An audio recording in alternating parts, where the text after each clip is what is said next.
Joe complained about a similar problem. Is he keeps getting this thing pop up. There he is. What a guy.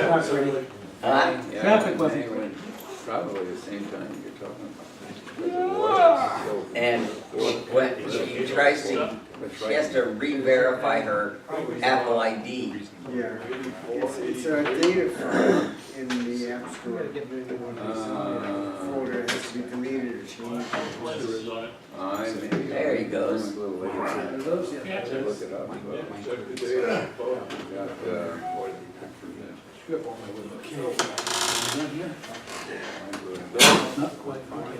Socialize. Hour?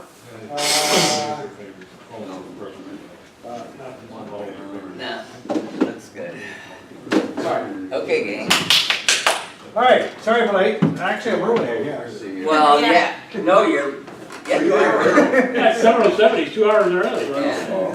Well, that's PM. Anyways, got a couple of fun things to do today.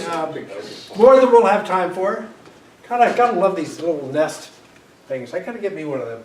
They are cool, Albert. Very cool. Yeah, I use it all the time. You know, they say program it. Well, I don't touch my thermostat unless it's hot or cold.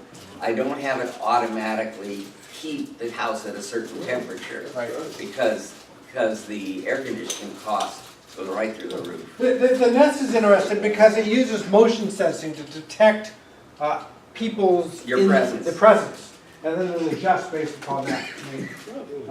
I know an OCD person; they're mucking with their thing 3 or 4 times a day, and this kind of thing, you know, from away from home, you can muck with it. That's right. You know, so hey, does that person go crazy? Anyways, light showing today this morning. What's up?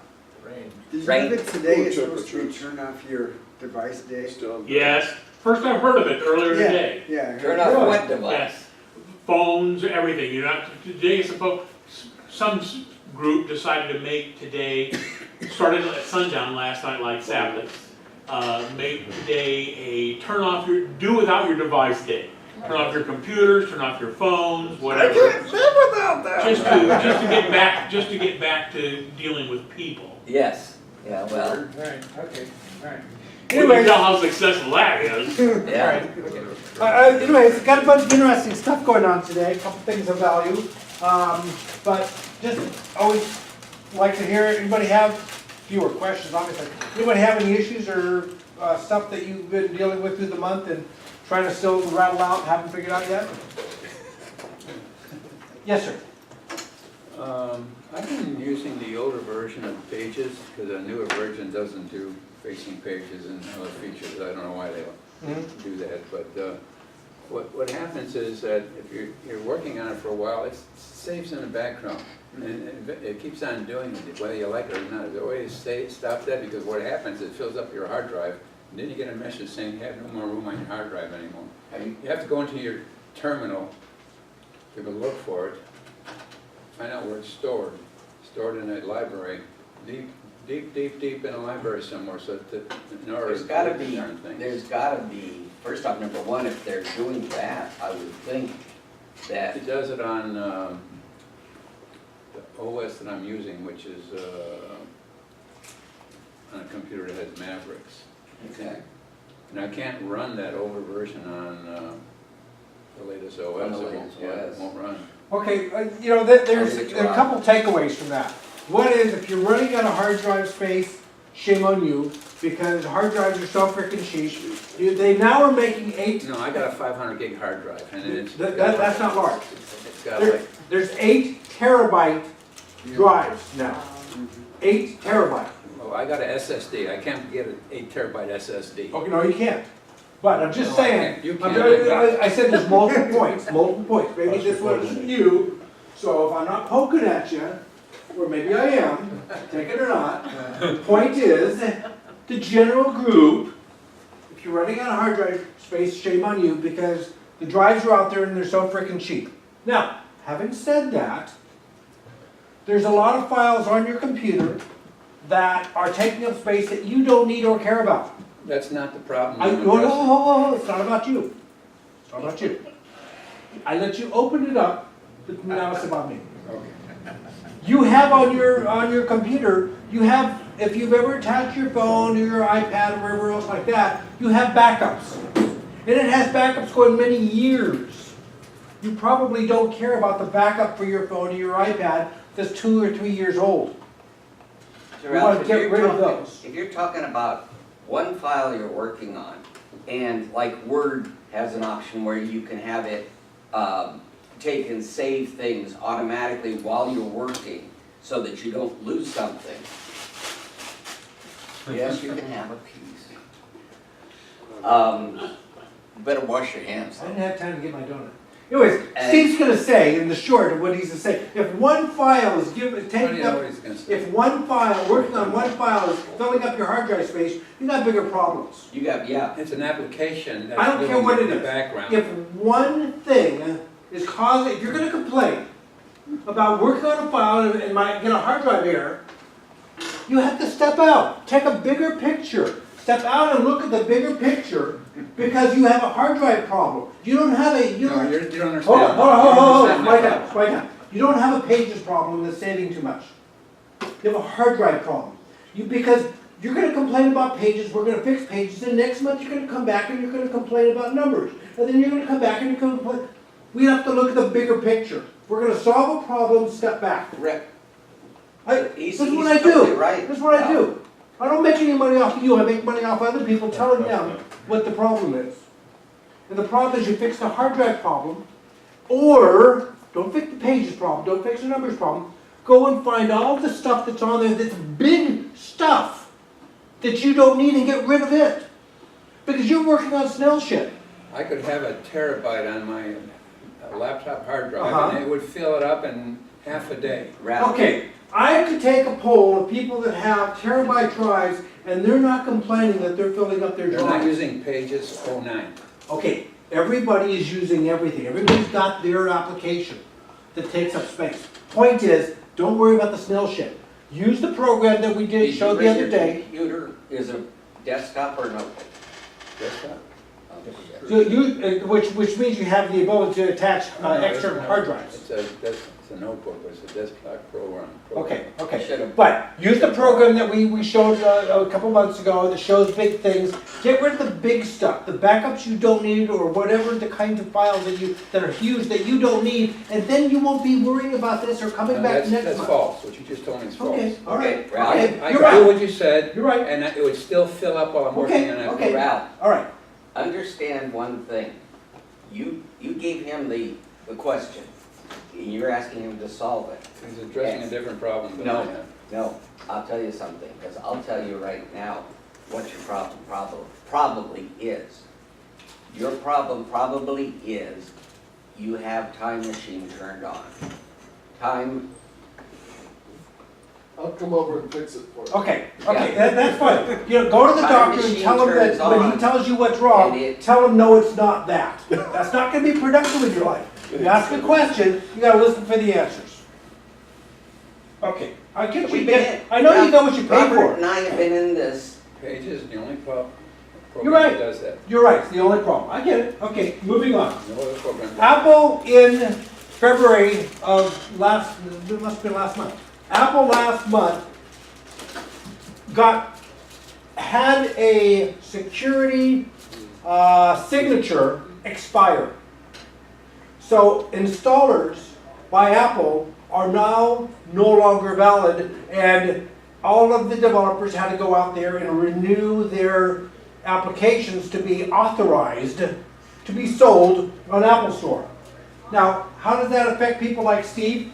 Because some people have installers from previous. All of those installers you've been collecting are no longer any good.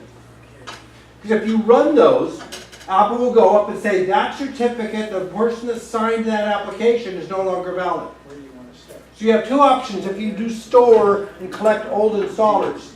Either go back and get another one, or when you use this, turn your computer back before February 14th of 2016. Because the installer on the date on the computer is going to look at this and will look for the old certificate. And if you use it, if the computer thinks it's before, it'll work fine. or if it works after, you need the new one. And by the way, to get an installer for Lion, you can only get an installer for Lion if you're using a computer that can use Lion when you go up to the Apple Store. So you have to have something old, because we collect stuff for other people's old stuff, and our own personal stuff, the smarter of us, we shoveled it off and don't have it. But just a couple of tips and tricks for the trade. See that thing that he's got there? He's got a list of 6, 7 OSs. I've got the same thing right here, okay? And that way, when I go to somebody's computer, like I had last night, I wanted to find out what the specs were on a Mac Pro that I had come in. I stuck this in, I booted it. Oh, well, it wants to install the operating system. Okay, fine. So I go to the second page, and then I get the menu bar at the top. I go to the Apple about this Mac, and it's grayed out. Okay, now what am I gonna do? So I look across, utilities. Utilities stuff is, showing full color. And I looked through there and I said, what here can I use to find out what the characteristics of this computer are? Because when I put in the serial number to every Mac, okay, to get the specifications for that, it tells me that that's supposed to be a 3.0 gigahertz 8-core computer. You're confusing me, Steve. Yeah. Way A lot too of much information. I know. Way too much information. I have no clue where you go with this. Bye-bye. Bye-bye. Okay, so he's gonna take that, and he's gonna either use that by setting back his clock, or he's gonna get new ones. February 4th. Okay, moving forward, yes. Okay, when you say installers, my mind directly goes to .dmg. Okay, often they are. And so we're talking not only OS, but every program out there that requires DMG to decompress and load on the Okay, system. a DMG is a disk image. In that disk image can be anything. Okay, it can be a single file, it can be a doc file, it can be a Word doc file, an Excel doc file. Okay, point is, inside of the image is stuff. Stuff is typically an application. And it's the applications that are signed and okayed by Apple. And it's not just Apple stuff, it's other applications also. So recognize these things, the collection of these things matter, so they can affect you as well. And so if something is said not to run, you got to go back to the developer and say, hey, I need your updated one that's now signed by Apple. Yes, sir. I have kind of a unique problem. What problem? I have a Airport Extreme. Yeah. And What kind of problem is it? Airport Extreme, Okay. and it's worked fine for 4 or 5 years. Okay. And all of a sudden, the last week, it dies after about 8 hours. Unplug it, plug it back in, power it back up, Right. works another 8 hours. Right. And I can't figure out, is it a heat problem? Is it perhaps a channel problem? Greg thought maybe we shouldn't bother doing the paperclip trick, redo it. 'cause Hard reset. Hard reset. So I'm a little confused as to what options might be available. Well, you're going down the right path. You have many different options. One is, it's not working. You've tried one thing, resetting it doesn't work. It works right You out. recognize it could be a heat problem, so you dust it off, clean it off, blow it out, whatever new options you have there. Stop stacking stuff on top, because yes, heat can cause it. Just on the table. Right, but you recognize a hard reset kind of like takes you back to square one. Now that you've got it back to square one and there's no heat, if it continues to happen, it still could be heat inside because the board could, over time, the expansion of that is what causes traces to break and open and stuff like that. Solder joint. So at some point, if you hard resetted it, if you've installed, a fresh copy of software and all that kind of stuff, it's probably a hardware problem. At that point, the IRS says you've already depreciated enough and it's time to move on. I mean, because I don't know how old is it? Is it, I just guess about 4 or 5 years old. Okay, is it the tower one or No, just a Little Ford Extreme. little square? the square one, like a stack of CDs, Yeah. like a mini. Get Yeah. a new one. Yeah. Yeah, there you go. I mean, I'm in the exact same boat that you are. Mine is only 1 terabyte, I guess it is, or whatever. And I'm out of space on it. Oh, It's kind of like, I'm gonna take the advice this guy pointed at me and take it myself and say, you know what, Robert, it's old enough, it's this, it's that, go ahead and get another one. It's not a drive, it's the Extreme. I get that. Okay, the router. Right. That's fine.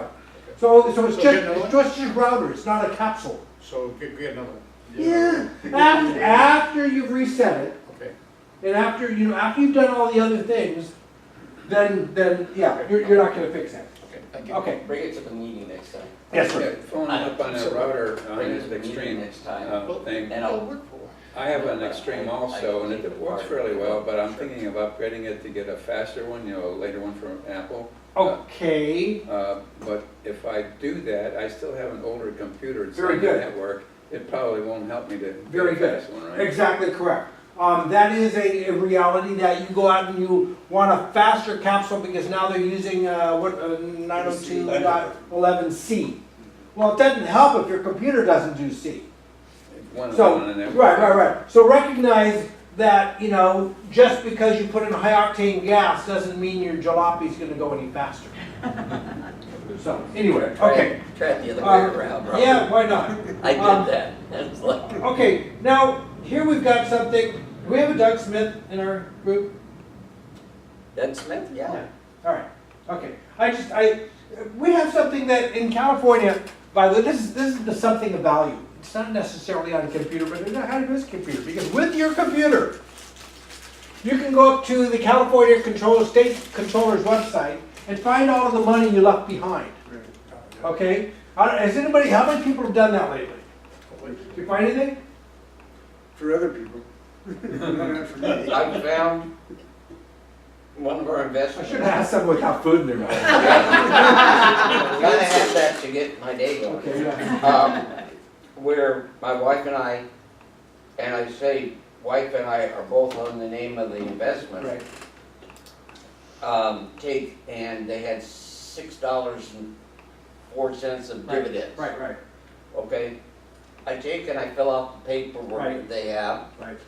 and all of a sudden I look and I get a check after a long time for $3.04. And I said, called them up, I said, what the heck?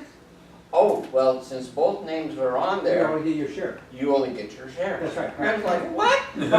Anyway, if you die, when you die, your wife will get all of it. Don't worry about it. The point here is Maybe a not. couple things. But there's several points here. I'm a rather personal person, and I've gotten when I've shared this information with people, I've gotten all different kinds of reactions. I found $1,400 for my brother and $1,600 for my father-in-law, my daughters, and $1,400 for an ex-OACC member. Who's passed away, but I'm good friends with his wife, so we'll work that out. The point is, I've had some people that said, no thank you, don't worry about me, I'm just fine. They don't want me in their stuff. Well, wait a minute now. You don't want me to help you get your name off yours so the other 10 million people in the world that might look at this are going to find it? It may only be $1.40, but it has your name and it has your address and it talks about your stuff. So, up there, and you can write this down at ucpi.sco.ca.gov or Greg will put it up on the OACC list. You just enter in a name and like Doug Smith, there's a lot of Doug Smiths, but I imagine the guy that lives in Costa Mesa is the right Doug Smith. The way you search, this is a little bit about searching as well. We got some guy called Greg, and we searched there, and that's another story. Last name, yeah, there you go. Yeah, no, but that was another story. So we've got this guy over here on Mockingbird that just might be him. There's a couple of them actually. Uh-oh. The point there is, if you see a P, it means that they have money sitting there for you. And Greg happens to have $10 in Western Digital. Now Steve said fill out the paperwork. There is no paperwork. Yes, there is. If you go and click the box and say you're willing to do electronically, it's a matter of you typing your driver's license, your social security number, and your address All the main stuff. that they already know. Yeah. Now the world does. They already know. No. And you'll get your $10 check. So there's no paperwork, there's no forms you have to fill out and print out and stick and mail and everything else. They'll just mail you a check. So recognize that if you don't want the world to know all about this, as soon as you fill out that form and put in your stuff so they can mail you a check, it'll boom, disappear from the list. That quickly. They have designed it wisely such that you can make this disappear. This can be gone before we get out of here. How encrypted is that site? I mean, I know it's encrypted. That's It's not HTTPS. That's the least of your problems. To tell the state your driver's license number, I think they know. They know your social security number, and they know your date of birth. So if they already know that, don't worry about you giving them information. Recognize you're going to give them what they already know so that they can pay you, do it just to get your name off. As long as somebody along See if the my way name's up there doesn't- with that Nigerian prince that owes me $1 million. Well, you had another one or two, right? Yeah, right. Just the other one. Was that you? That's me, That's in Mockingbird. Hollister? Reading it on the way in. In Hollister? No, Mockingbird. Mockingbird. Oh, okay, that one there, yeah. Yeah. Now this one is a cashier check. It's less than $100. Now it's going to be turned over to the state in May. But if he goes and calls that phone number from the bank, HSBC, it's a finance company, they will then just send him the check. Or they will send him the check. They'll go, oh, you really do exist? Okay, fine. We'll take you off the list. Yeah, but once that goes to the state, Then you have to go to the state. to the state. It's actually Yeah. quicker to get it from the state than otherwise. yeah. Point is, okay, so there's a couple different points there. The last one was, okay, so that's what the P is down here, or the N is rather. The N is it's going to go there soon, and the P is that they're holding money for you. They're holding money, and you fill out the thing, and you get a check. Let's see, SPIEGL. Now you can just put in a last name, and it'll come up with, 1,400. But if you narrow it down,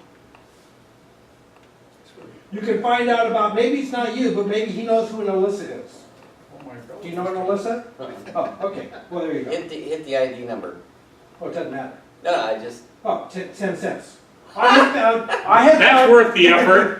to get your name out there, you're not asking for the 10. You can donate the money, by the way. You can tell the state to donate my money, don't bother writing me a check. Because you want to do yourself a favor. Donate the money, make sure it Donate. goes to a nonprofit, send me the tax information so I can take that 10 cents off There you my go. I tax. found multiple people that have 1 cent available to them. You know, so, okay, so then we also have the situation where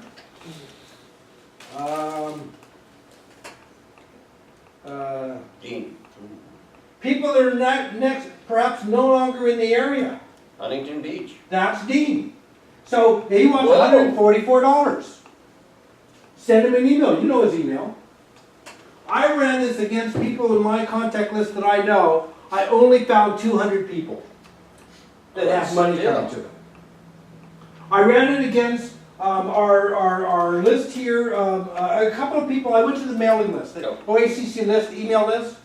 Right, and I ran today. We've got Dean Cleary, Corky Corcoran, Greg Block, Hey, find out Bruce if Brown, Corky's got some money out Rebecca, there. Christopher, Phil, James, Stuart, William, Frank, and Doug. And that's just looking at the last couple of names on our list. My point is, please, take this, look up your name, look up your family name, look up all of those kinds of people, and get your stuff out there if you really don't want the world to know all of your business. Donate it, get a check, whatever it is. This is money that they're never going to come and get you and tell you about it. Oh, Rebecca, Yeah. interesting. Yeah, and back to some wisdom on searching here. I kind of showed you a moment ago that you can use this. Okay. computing, just a second. You go to business and tell people you'll look them up and do all the work and take just 5% cutters. Yes, yeah, you could do that too. Anyway, the searches typically do, starts with. So if you are a person that, goes sometimes by Stephen, does he go by, when I'm looking up a person, does he spell his name S-T-E-P-H-E-N or S-T-E-V-E or S-T-E-V-N? Just type in S-T-E for the first name and it will find you everybody that starts with that. Yeah. Put in just the last name, narrow it down to a city. But I'll tell you about the city I was talking about, the young lady friend. I put in her name, I didn't put in the city. And I said, hey, did you ever live on such and such a street? She goes, yeah, 20 years ago. People, I have multiple friends. Like I said, I've got a list here. And just for giggles, not that. But, I don't have it. Okay, lost funds, yeah. I mean, here's some people that I know that I've been finding some money from. $1,600 one person, $1,500. $13,000. $1,000? Wow. So, Wait a second, hello. that's one of my customers. Yeah, right, exactly. Point is, I gotta tell take you. your name off, get your friends off, do it for all your friends, share the information because the state's not going to go out there and give it to you. Yeah, they won't look you up. There you go. All right, so that's the item of value today. What's the Like that, UCP value? stand for unclaimed? What's that? UOP, unclaimed, I can't see the URL. UCPI.sco.ca. Easiest thing that I do is I go to Google and I say state controller. Yeah. And it usually picks the state you're in, not Podunk, somewhere else. And then you click on that thing. The total number of dollars I found is $25,000 so far. Wow. And that's the people I know. They will appreciate it. Do it for yourself, do it for your family, do it for your friends. Share the information. Okay. Richard's deceased. Okay, so let's see. Because the money goes to the state if you die and don't. Well, it's like social, it doesn't really go to the state. I could look it up and find money that the state collected. It goes to the bullet train, we know that's a There you good go. source of money. And there's money in there that the person died in 1972, and it's still there. Really? Yes. Huh. So It just sits there.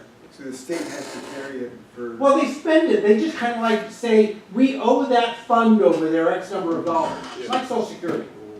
Huh. They spend it because someday, They need a bullet train. there you go. Right. So anyway, I'm not, my point is, get your names off of the list. Yeah. And they will allow you to donate it if you don't want to bother sending a check. I said that. Okay. Now, moving forward. I've talked about graphic converters more than once. And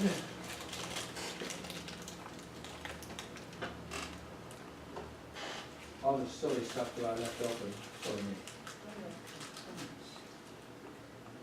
Okay, go back to graphic converter, and I'm actually going to do something. I'm going to go to preferences.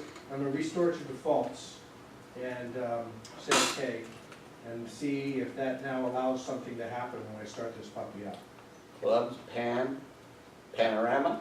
Yeah. While you're doing that, I read yesterday that Phil Schiller is taking over the App Store now because developers have been complaining that it's not updated quickly enough, and they're expecting good things now from the App Store. Who's taking it? Phil Schiller, he's Oh, they're reorganizing. Yeah, Who's doing what? Okay. they've got some major, it was Mac Fun that. yeah, they got some major issues with several app problems right now, especially iTunes. Okay, all right. Anyways, graphic converter. It's a program that I use for a lot of different things. It can be used for a lot of different things, and its value is just really, really great. I'm going to take a folder here, a folder of what it says callers. Let's see, I'm going to drag it on top of graphic converter. The graphic converter will take that folder and Munch. yeah. I have a lot of things open and blah, blah, blah. But anyway, by just taking a folder of images, one of the many helpful things that it does is it catalogs, it looks at that folder for stuff. And some of the stuff that these are files in that folder. Now there's a couple of different ways that you can view this, but and I really wasn't. Okay, anyways, here first off, it shows you where that folder is, and it allows you, if I was to left down arrow here, to go in and you can dig down deeper because there's other files in there. The point is, each of these files, you have the ability to do all of the standard kind of stuff. You can rename the file right there. How many times have you uploaded pictures from your phone and what you find is image.572829 blah blah blah, Yeah. and it just takes over and over and over again. You have to open it up, close, save it, save as, blah blah blah. Right here, if I didn't like, on any particular one, I can rename it, which is just okay. I could rename it. I could do all different kinds of stuff with it right there. It also shows some of the information. For instance, the ones that have GPS lat long. GPS lat long is the stuff that comes in typically when you take a picture with a smartphone, a newer smartphone. It tags that to a location. Well, sometimes you want to remove the EXIF, the EXIF data from a photo because you don't know what other people know where the body's buried. Just because Can you in take a fact picture. remove it 100%? Yes. Yeah. So when you take a picture of the deceased body, you don't necessarily want everyone to know where that is. It's a finder's game, and that's too Well, if easy. you stole a picture off the internet, right? There you go. You take a picture off the internet, you can find out where that picture was taken. And so sometimes you want to remove the information. Graphic Converter can remove EXIF information. You have another picture you took, and you want to add EXIF information. You can add the information as to where that picture was taken. So you can take things backwards, forward, all that kind of stuff. Did you know that picture is tagged with where it was taken, the kind of photo it was taken? It was on an iPhone 6 Plus running the software 9.1. Wow. So there's a lot of information there that you probably didn't know about. And this is just the beginnings of that information. But it tells you when it was captured, blah, blah, blah, all different kinds of stuff, the settings that picture was taken at. Oh my God, a lot of stuff. You have to drop a folder in there. Could you drop like a photo library? Sure. Drop anything you want. Drop anything you It'd be want. interesting to drop your your iPhoto library in there and see what information is stored. Some things have nothing, but some of them have a wealth of. These are people that, Robert belongs to a square dance group. And I noticed as he was going down in the levels, up at the top it said, square dance. And so each one of these people are members of the square dance group that he's gotten through. Robert's kind of a funny duck. He gets on a project and boy, he puts his whole heart into it because that's a lot of work. Yeah. Okay, so I get pictures like this from people, okay? And I'm only interested in him. But I've got this picture and I cropped it out. I'll open up that picture. And so, but I just want him. So I can go over here, since I have the selection tool, I can select him. And the command to crop would be Command Y. And then I can resize it to a certain size that I need. And then I can go ahead and trim it down to a standard size. 86 by 100 is what I typically use. And that's all well and great, but god darn, his wife's in there and that just doesn't look really nice. Okay? So I can take that and blow that up really big. And then I can go over here with the rubber stamp tool and select an area. And bingo, it's going to take that as a typical area. And then rubber stamp that over here. Yeah. It's amazing. I know. And take her out of that picture. And now she's not. It's not going to be. He's got a hair here. Pardon me? His ear, You gotta work his ear out a little bit. Put a bug in there. that's it. He's got some black. Well, this is basically also, Based on different. Now, when I take it back to 100% size, most people wouldn't realize that his wife was previously there. And it's not an insult to her. It's not like, what, my ear's there, and blah, blah, blah. So, real simple. You can crop things out, you can, move people out of the way. You got a telephone pole coming out of someone's head. You can remove that telephone pole. Yes, sir. Does that application have a plug-in for photos? An extension. For photos? Yeah, like you can, if you're in photos and you, photos app. No, Photos you extension. know what I mean, No. you can then select that to do your. there's a lot of, there's options inside of Photos, Apple's Photos, if it's set, or you can go directly into other applications, like you can go right into Okay, Mac, all right, Snap, okay. all Got it, that kind got of it, stuff. yeah. And do your revisions with that instead of photos. Okay, so anyways, if we had a picture here, and we wanted to do an effect of, there's just no edges in frame. Last block. Why not? And we'll pick, whatever. And then, and you can change the sizes of this kind of stuff, all different kinds of things that, Johnny you Preston's could put them good in a heart, or funny pages, all that kind of stuff. Now, I'm sorry, Johnny you're just able Preston's to make still a calling. transparent background, just like that. Oh, yeah, yes.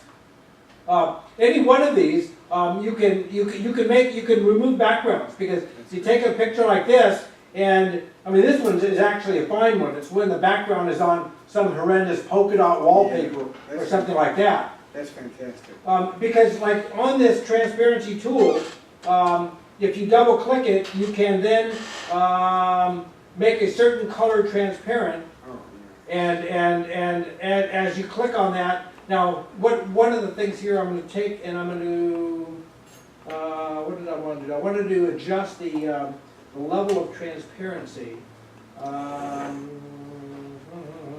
forgetting how to do that right now. But anyways, you can increase the range of what it considers transparent. The strength of it. Right, exactly.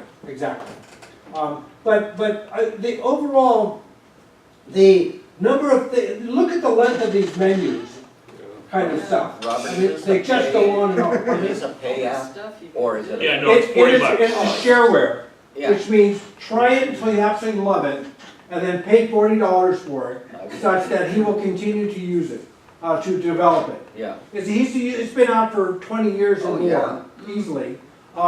Whenever I have a problem, he has a list, and I ask for help. Usually within 8 hours, I have an email back telling me how to do whatever it is I want to do.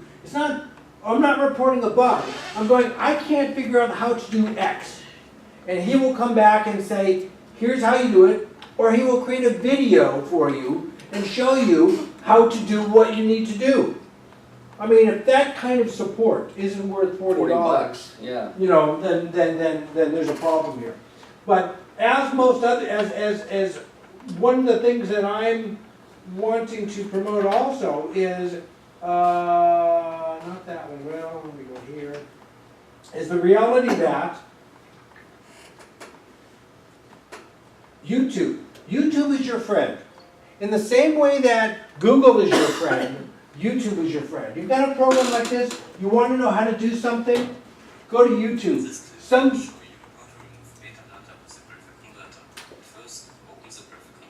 This is him.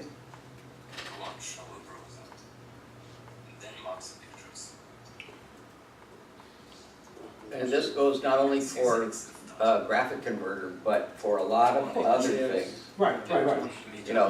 People do videos Kind of a on different how question, to, referring to YouTube, somebody bought it and they changed over and I can't access it anymore.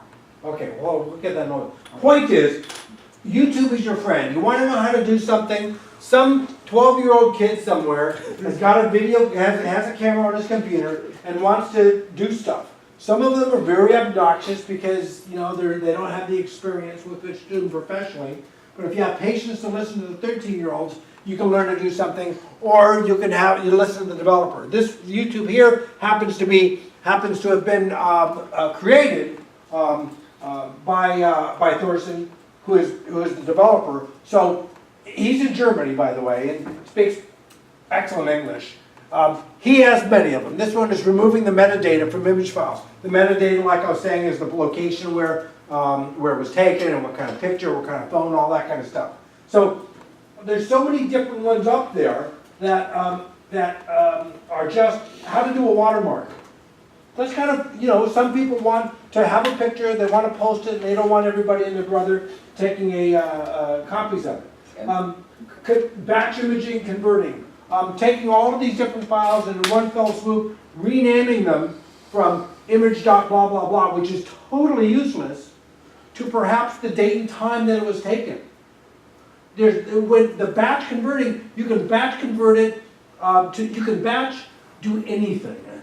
The things that you can batch convert to do in batches is just absolutely phenomenal. I take that up and file auto convert. And we will do add and that's for, I'm trying to say, okay, I had auto convert, I want convert. I want, oh, I know where it is. I mean, okay, find, compare, and replace. No, not that one. Anyways, there's so many different things that you might do. Convert and modify. Maybe that was the one.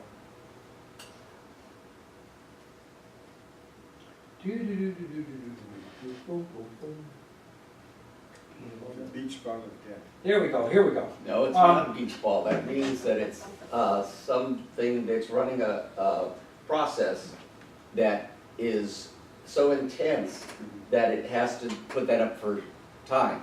Right. So I can select multiple pictures, and in that thing, then I can then add things that I want it to do. And this is the listings of things that you can do in batch type of thing. It just goes on and on and on. The number of things that and it's like a script. You want us to first do this, and then do this, and then do this. And and all of this is just amazing because you often want to do, maybe you have the files and they're all in a JPEG and you have to move them to a PNG or you want to turn them to a PDF, whatever. You can just grab a folder and stuff and say, convert these from this to this. Boom, one click and it'll just do them all. That's the kind of things that you want to really do in space-saving time. And maybe you shot a bunch of pictures indoors and they've all got that cruddy light color. So you go in and you fix one and you look at the settings of what you did to fix one.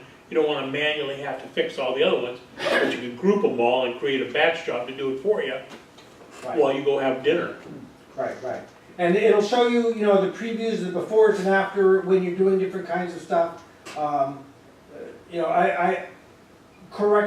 You've seen this kind of stuff in Instagram, in photo, but it's just freaking amazing the number of things that this thing can do.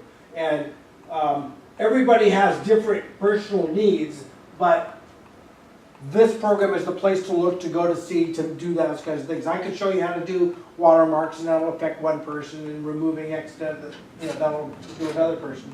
But what I just really want to do is say that this program is just absolutely amazing. And we could use the list for, you need to do something, you try it, can't figure it out, you put it on the list, and or we'll throw it up there and get the answers, because look at the number of things that it can do.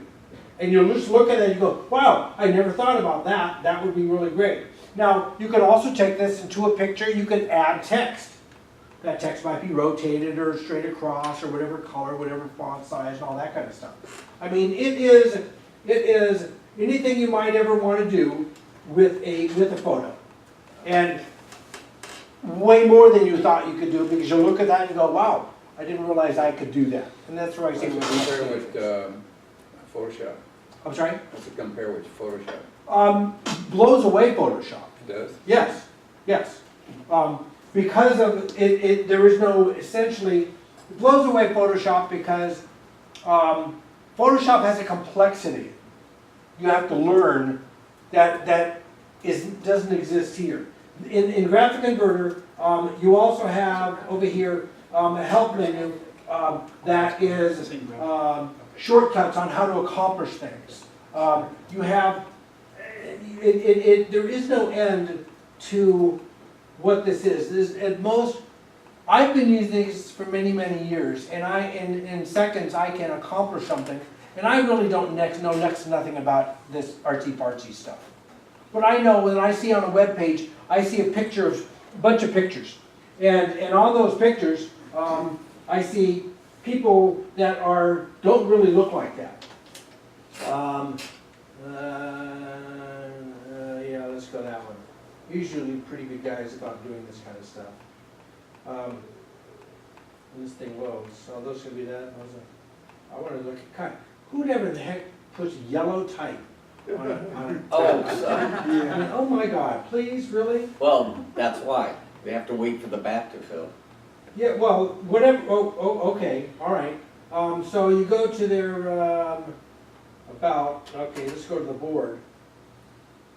These kinds of things. All so often, you'll get these things where in a picture, the frame is this size, and they drag the picture in their web edit, in their page layout thing, and it constricts that picture to fit that area. And so you get this guy that is up and down like this, because people didn't take the time to learn how to use a graphic editing program that will crop it as you need. I mean, most often the pictures that we get, really do need some heavy-duty cropping and stuff like that. I mean, this kind of a silly picture that you got one guy with a white background and the rest of it in a wood background. I mean, people are lousy photographers. They just are. But that's okay. But, that's really nice, that little shadow there, which you can fix in Graphic Converter. You can rubber stamp this thing over here and make that all go away and make that less distracting for those people to give a darn. But Graphic Converter is something that I have just absolutely found gotta have it, because it has allowed me to understand the differences of file types, image file types, between a PNG and a GIF and a JPEG and all of that, the different formats. They all mean something. There's a purpose and a place for them. And just dabbling here, I'm a names and numbers guy, but Graphic Converter is something that has been kind enough, easy enough to use, that even a guy like me can learn how to use. Photoshop, I wouldn't have the patience for Photoshop. You can't do anything unless you really understand everything with Photoshop. So, there you go. By the way, here, not only is the help menu, but you've got, if you like to play around with scripts, you can write a script to do things on Go back that. over your help, go back over your help. Look at that, video workshops. Now, who puts help options like that in screen without being a third-party program? Right.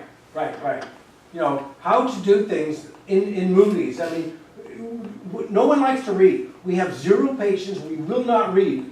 But we'll sit back and watch a movie. Entertain me. And because he's a one-man shop, because he's the guy that answers the problems, he takes the time to make the videos and that kind of stuff. And what's phenomenal is, it's been around for 20 years. It has a user base phenomenally large. And as I said, when I have a problem and I have a need, within 8 hours I'll have a response. And it's just freaking amazing. And he's continually, if a program can't do something, he will have it out typically in the next version. He puts it on his to-do list, and he cranks these updates and these new features out. Today, 20 years later, he's still cranking them out like crazy. Because I had an animated GIF. An animated GIF is where it is like essentially a movie. Let's see, open recent.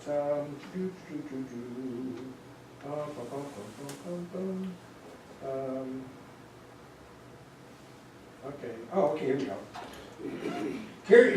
Here's what you see. One of these guys over here, right? Well, I had a little ad that I had to have, and it actually had multiple. I wanted to show off different people. I didn't want just an ad of one person because the event was gonna be of multiple people. So I created what we call as a GIF. And the GIF is where, and I press the little play button. The GIF is just takes one picture, and a slideshow and rotates to the other, so rotates to another. And so now my ad is animated, so people notice it and pay attention, and what is this making all this stuff to the side. And I'm able to give each person their full credit. And it was interesting because on this one, when you're doing this kind of stuff, you have options here to the format of it and how long of the delay between one picture and another, the transparency of it, whether it's loop, all this kind of stuff that allows you to just so easily create a movie. That's in essence what a GIF is. And the features, oh my God, to be able to do something that you think is quite difficult. I mean, this is the way they make all these memes that do this kind of stuff. So it's just so freaking easy. And basically, what a meme is I'm stepping through different pictures. All you do is select your pictures, and from that you have that convert to a GIF. A GIF is something that is. Let me borrow your screen for a second. Yeah, sure. Go ahead. I made this up for a group called There you go, the good. Combat Veterans Cowboy Up, which was, okay, there it is. That's an animated GIF I made up in the upper The right horse. corner. And how did you get the different images of the horse? The different. Believe it or not, it was a font. Okay. Somebody had made that into a font, and all I did was just rob 8 or 9 images off and play with it. And then I had to move them around a little bit to get them to line up, but I did it in Photoshop because that's what I had at the time. But I just wanted something it only does it on that page because it slows everything down a little bit. Okay. And then when you move from one page to another page, it's a static image up there. Now, in many ways, it really shouldn't slow things down, but Greg has found that it does. Well, That's fine. That was done on iWeb, wasn't it? yes. Yeah. Good old, That was the hard part, figuring out how to do it in iWeb. Right. I'll tell you something, because, this idea of, if you go to a web page and you want to see what it takes to create that area, and you get this whole list of code, HTML, it's like, I'm not doing that, but I can go to iWeb and Used to be able to go to iWeb. you can't do it? You can't do it in the current revision of the operating system. It doesn't support it properly. When you Okay, go to publish it, not everything shows up. So as weird as that sounds, the few times, I was really late this time, the few times I make the change, I have to go back to a previous version of the operating system, but- which sucks. but I'm not using it for anything other than for the club at the moment. I'll tell you something, my wife said, hey, there's a electronic recycling today at Target today and tomorrow by us. And I said, well, oh gosh, look at how many computers you got, old computers. Some work, some don't. right. Okay, and I said, well, I'm gonna set up a Mac Mini, like say, that I got from Rebecca, that's a PC based, a non-Intel, IBM PC chip, PowerPC, that's what. And have it be the old system to where I can continue using this. Because here's a little thing that happened I found in the newspaper the other day at the library. I created, Greg, go to transferondeathdeeds.com with a hyphen in the middle of each word. I'm sorry. That's okay. Because, you're teaching them, you taught me right now. I've got to go get that. Yeah. And support these developers. Yeah.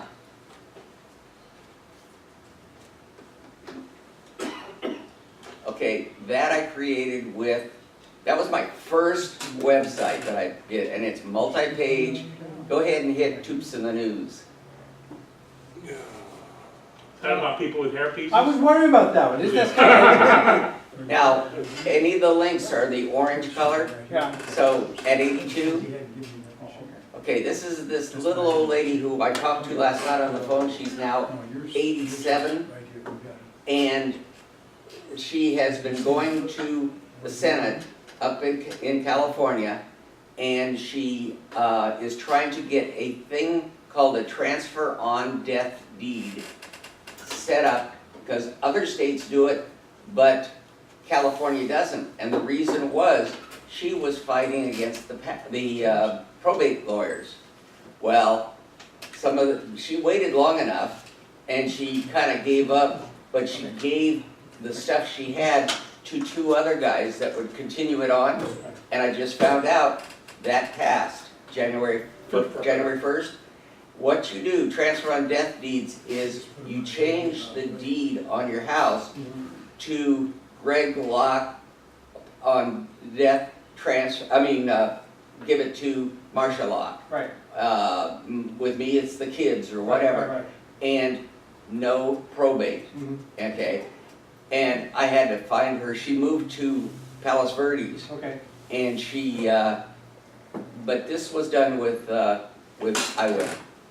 Okay, so the takeaway from that is that, okay, we now have a new item that can avoid probate. Probate, you don't have to do probate as much as you used to, because probate, the You can numbers already do are that so with much harder trust to in hire. your house. But anyways, there's a new document that you can use there. And anyway, so we wandered all over the place today, but I'm hoping, thinking that we had a couple of items of value there.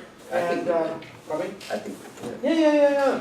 I mean, I like that. I like that, the graphic converter. Yeah, oh my God. The problem again with graphic converter, can do 1,001 things. And maybe you're interested in watermark, and maybe you're interested in removing X data, and you're adding X data. It doesn't make any sense to try to really get to show how to add a watermark, or how to do this or that. What's important is, go get it, look, you don't have to pay for it initially. Go and get it, look at it, and play with it, because it's not painful to learn. And with all the videos out there of YouTube, it's really easy. So anyways, that's a good takeaway. Gotta run, thank you very much. I had to struggle with Robert at 7 o'clock in the morning when I said, you gotta come, everybody's expecting you.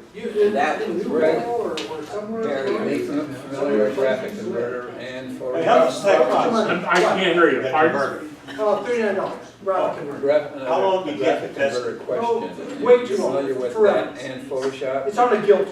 So with Photoshop, I haven't used graphic converter for years, I just recently got it again. My question would be, can there be layers and gradients and things like Yes, that? yep. Okay. Every time Adobe brings out something new, about a dozen companies within a few weeks have added that in there. Yeah. Where Photoshop can probably open and save in maybe 20 different formats, graphic converter is probably 70. Greg? I mean, there was a graphic format as where does this sound that was a unique to Silicon Graphics IRIX operating system, and graphic converter worked with it. And nobody in the world had it. You'd have to get something that converted it from A to B, and then another third party to convert from B to C, and then from C to D, and then finally you get into a TIFF format on Photoshop. Graphic converter had they figured if it can be done, if there's one way of doing it, I'll figure out a way to do it. The guy, like Robert said, I just got pushed off over the years to not using it. I haven't used it probably since, the licensed version I have is 6, this is 9. Yeah. But I've already convinced myself for a $25 upgrade fee, for $25. Yeah, I mean, this software that we're buying now is so powerful and so cheap. I paid $50 for it, because if you want Photoshop, it's hundreds. And then now the way they do, the way Microsoft does with the OS, is they're charging you, not the OS, excuse me, their Office, they're charging you a monthly fee or a yearly fee to keep it updated. That's a good value if you use it. Yeah, if you use it. Me and Adobe have some real serious problems right now. I still think it's worth it if you use it, but I've been subscribing to Creative Cloud for 2 years and haven't used maybe 1/100th of it. Yeah. So when I tried to convince them at the beginning of this year that it was $30 a month, they'd raise it to $50, because you only get the $30 a month for the first year, for the whole cloud package, Yeah. okay? So for $360 a year, that's not a bad deal, because 2 upgrades, you're into that price. Yeah, but if But it you went to use it, 50. but you have So to use I it. tried, you have to use it. So I tried to drop it, or at least drop it down to Photoshop Lightroom, which is $10 a month, which is a pretty good deal for $120 a year. Yeah, I tried to do that, and I was given a song and dance, and it was at work, and when I was working, it was at work, and I was given a song and dance by the guy there saying, well, we're gonna bill you for a whole year, which happened to be in December, so I'm gonna pay for a whole year before I could get it. It was just kind of squirrely, and at the very end, the guy offered to give me another year at $30 a month. So at least I'm saving a couple $100 a year. yeah, yeah. But I still have an argument with him when I want to drop it and just drop it down to Photoshop and Lightroom only, of which those two, at the moment, I'm not using.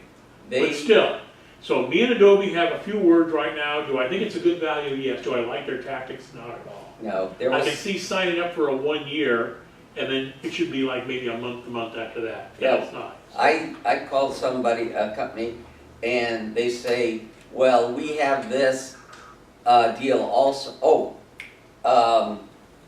what do you call that, the satellite radio, Serious. Sirius.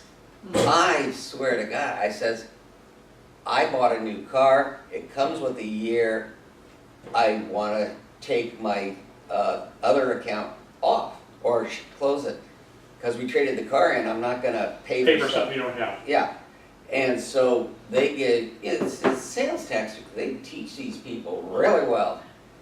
But anyway, Greg, can you get my phone to pick, excuse me, to your computer? Sure, yeah. Because I found some things that I wanted to talk about today. And if everybody doesn't mind, since we're such a small group now and it's nice and cozy, I'll, Do you want to wait? We have Stuart who's going to talk a little bit more about, you want to talk? Yeah, I would just be a couple of minutes because. Okay. Okay, Come go on ahead. up. Yeah, sure. Do you mind waiting, Steve? no, I just asked my. Believe me, I'll take a volunteer whenever I can get a volunteer. Yeah, So. well, like I said last month, you know, we need people to come up and do some stuff.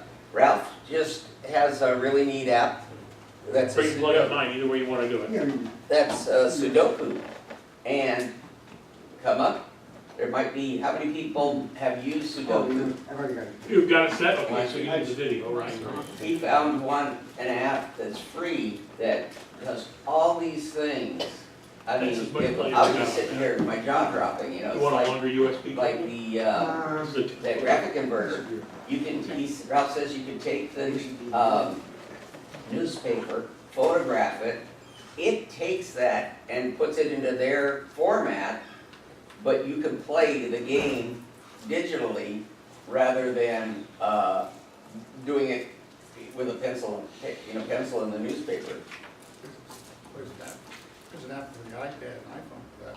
Yeah, Yeah, it's just an app. Just an app on the iPhone, free. yeah, Just put in Sudoku, free. yeah, Sudoku. There's a dozen or more Yeah. programs. He This is says the this best one that one. he showed me is Sudoku Joy. I don't know if it's fine. Well, he's setting up, we were talking about your serious creative, if you have more than one, do they give you any kind of? It does work though. I had one car, I have a new car, and I'm playing on both, and they're double the price, is that? That's the thing. They've got something, they've come up with a product, and I don't fault them for it. But the thing is if you have one, that's your master account, and then you can have one in your house, and one hooked to your stereo, and one in the other car, and all that stuff. But, the pricing structure is a little bit, By the way, anybody has Sirius XM in their car? yeah. I don't know how much you pay for it, but if you're paying full price, you're paying too much. The way to do it is when it's time for you to renew, you call them up and tell them you're gonna cancel. And they will, Yeah. and then they what you will do is you modify simply- the you thing. simply tell That's them true of a that lot of services. you don't use it often enough to be worth the cost. And they will cut the price almost in half. $279 we were charged in December Okay. for renewal. Automatic, they take your credit card. Makes you wonder how many other scams like that are out there, doesn't it? Well, Yeah. it's not so much a scam, it's just their way of doing business. Oh, yeah. So we had a $279 charge from Sirius, And I said, whoa, I'm not buying it. We only use the channels 40, 50, and 60, or 4, 5, and 6 for the years, the 60s, the 70s, the 80s, the 90s. That's all we listen to. We don't listen to the other talk channels and stuff like that. And for that, I don't want to pay 200 and something. And they do have structures. Okay. You know, other options, you can take a certain group. Say you're interested in only church stuff. Okay, they've got a group of things, and you don't have to pay for the other things. So, go ahead, Stuart, you ready? Just about. Okay, I'll keep talking. I have the same problem with Dish, trying to Okay. cancel. Oh, yeah, they get in there and they aren't letting go, and it's all a head game, you know, it's just a deal of doing that. Another thing I do Okay. is I sent them a money order instead of sending them on my credit card. That way they don't bill me automatically if I happen to, you know, if it expires. They'll bill you automatically at the full price, even though you had a discount price beforehand. Interesting. But, yeah. See, you're learning so much today. All for See, I get that automatically. My wife manages $20 to a lose year. a card about once a year, so I always have that feature automatically. I get a new account number every year. I was just gonna say before I start that my own doctors, they take forever to get online, and they're just like really, really slow to. And when they do go online, they have the wrong information. But with my dog, I make my our appointments by email or whatever, and his records are online, right? And today I got a reminder of an appointment for Monday for him, and I clicked on confirm, and I get back confirmation with the date, add it to passbook, add it to your iCal. You know, it's like I mean, it's funny. I have a dentist appointment I thought was on the 27th, and it's on the 16th. And so I got that, and it's the same thing. It wants you to confirm, and you don't have to fill the ink anymore. Yeah, but it's kind of interesting because when I watched the screen as I hit confirm, it goes through into it. So interesting. Maybe their website is. Well, if you ever get an email and you see an attachment that's got a .ics, that's the, I forget what the I want to say it's Internet Calendar Service, I think, something like that. And if you just click on it, that automatically adds it to your calendar. Yeah. Right. So I was going to talk to you quite a bit about iOS 9.3, which is right now in beta for the iPhone and MacBook Air. iPad. iPad, sorry. It's all right. My mind on a new computer. But as it turns out, this iPad Air is a bit old, so it doesn't have the 3D touch and all the other stuff. Like I said, But it does have. as of right now, no iPad has 3D touch. Okay. The Pro has the pencil feature. They don't have 3D touch. They have the pencil recognition. Yes. That's different. Well, okay, anyway, but it will have a lot of new features. I'm going to go through a few of them. There's a new feature on the iPad and the iPhone, which is called Nightshade. And what it does, it's, oh, here it is. You can automatically dim or brighten the screen during the day. I'm going to push on the icon right here. And you can see the color of the screen changes. It's because you have that calendar up across the bottom. Oh, yeah. I can just go to my Or notes. There you go. There we go. Now I'll go back to it. So now you can see how the color is changing. And you can have it on automatic, so it'll do that during the day. It's kind of a weird philosophy. Their philosophy is that at night the screen has too much hidden blue in it, and you can't go to sleep well. Yeah. And After so you've now, used it for an hour. Yeah. Yeah. And so now with this, it's supposed to help with that. A feature I really like in iOS 9 is with your notes, you can actually lock them, and you have to have a password to open it. For instance, if I wanted to lock this so that nobody else could, if they picked up my iPad, could see what I've written, I would just go to the share button, and right here where it says lock notes, I would press here, and I haven't set up a password yet, and I'm not going to until this comes out. So that could be a different password than what your regular password is on it. Right, Well, that's nice. it is. As long as you remember the password, I guess. Yes. Well, then you leave a document somewhere open for everybody to look at with the passwords in it, so. Right. No, if you use one password, last password, they'll both have features to be able to put that in there automatically. Yeah. Because they're both pretty good about that, so. Right, right. So that's a very good feature, actually. Some of the other features that they're going to come up with, let's see here. But I'm a retired teacher, and if you have a classroom set or just a few iPads in your classroom, unfortunately it won't work on this particular one. It's not even out yet. You can log in different accounts. And I think that it would be great to have not just for classrooms, but for homes. You know, you have one account, I have one account. Everybody in your house can have different accounts. Just like you can on a Mac. Yeah. Be Right. cool. Users. So that would be really good. So, yeah, so you're gonna be able to have different users, just like a computer. That's what it looks like. It looks like it. And yeah, if Apple doesn't have an app, then I think somebody else will Yeah. come up with one. And Their original intention, I think, was though, from a school standpoint, is, let's say they got a dozen iPads, well then, you can have a profile, Steve can have a profile, Tom can have a profile, Stu can have a profile. Whichever iPad you pick up and you log in, your profile is added to that iPad, as if that's the one you've been using all along. Well, originally, Greg, if you remember back when, 1984 or even before, Steve Jobs, one of his ideas was that you don't have your computer. Basically, you walk anywheres in the world and you log in, and basically what comes up on the desktop is your desktop. And it's basically, you know, it's up in the clouds or something.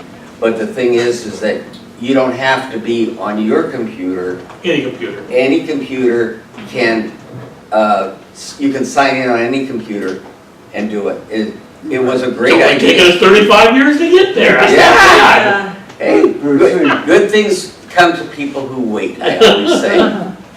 Well, the other thing is that won't be good for Apple, because they won't be selling as many computers. Well, they're selling a hell of a lot. Yeah, I don't think that's the issue. right. You know, that's like when I thought of the iPad, I says, you know, there's only so much money to be spent on computing devices. And, okay, we're gonna come out with iPads. Well, I volunteer over at Leisure World, and they have 27 iMacs. Big ones, little ones, all sorts, and they're all the metal type, so they're relatively current. And what happens is since we've been teaching iPad and iPhone, a lot of the people are getting those for their birthdays, for Christmas, from their kids. And they must have taken half the iMacs and put them back on a table. And because people are finding it's cheaper for the seniors to buy those and understand those, not as big of an investment. Well, they're mobile too, they can take. Yeah, yeah. So, you know, there's always going to be a demand for the big ones for the people who use them. It's going to be less demand for the home user because there are other options. But they're still getting the money anyway. Go ahead, sir. And if you have, we don't yet, but if on your iPhone, if you have the new 6S or 6S Plus, and you have that touch, force touch, or 3D touch they call it, you'll be able, I can't do it on this one, you can, if you like hold down on the, what's it called? The system preferences or settings icon, it'll come up with a little window that says battery, Wi-Fi, or Bluetooth, Oh, that's handy. which is very handy. Quick Yeah, steps, it's Right. like the, what, contiguous menu. It's a similar thing. You, like a right mouse click. yeah, Right, right. That's very short, that's basically it, that I can really demonstrate. But when it comes out, Yeah, I think Yeah. it's targeted March 15th, we think is when it's gonna hit. right. Is that their next event? Oh, Yeah. okay. But as long as I'm up here, I found a couple of apps, oh shit, they're the other user. Well, there's one called File Pane, P-A-N-E, it's like $4.99. And what happens, if you right click on it, I haven't downloaded it to this yet. Besides having a new folder, get info, change desktop background, whatever. This is a Mac app? Yeah, actually, let me just boot into the regular. I made a partition on here to keep my own, like you're saying, because there are features that I want to keep when 10.11.4 comes out. So I made a partition for it. Actually, I think if Apple comes out with something similar to like Microsoft has, where you can have an iOS and a regular OS in the same computer, you know, those two systems. Like the Surface. Yeah, that would be a good idea. I personally think so. I'd like to see them do that and maybe have both operating systems on it. What difference is? So if you like using the iOS operating system, you just boot into that one. And if you like using the Mac operating system, you boot into that one. Right, exactly, yeah. It's called File Pane, P-A-N-E, and if you right click, or, yeah, Contextual menu. right, you contextual menu, and then you've got all these documents, abilities right here within the right click menu, contextual menu, you can open up a document right Or there. it's not showing on the screen, but you're seeing. Oh, I'm talking about it's not showing up. Try it again.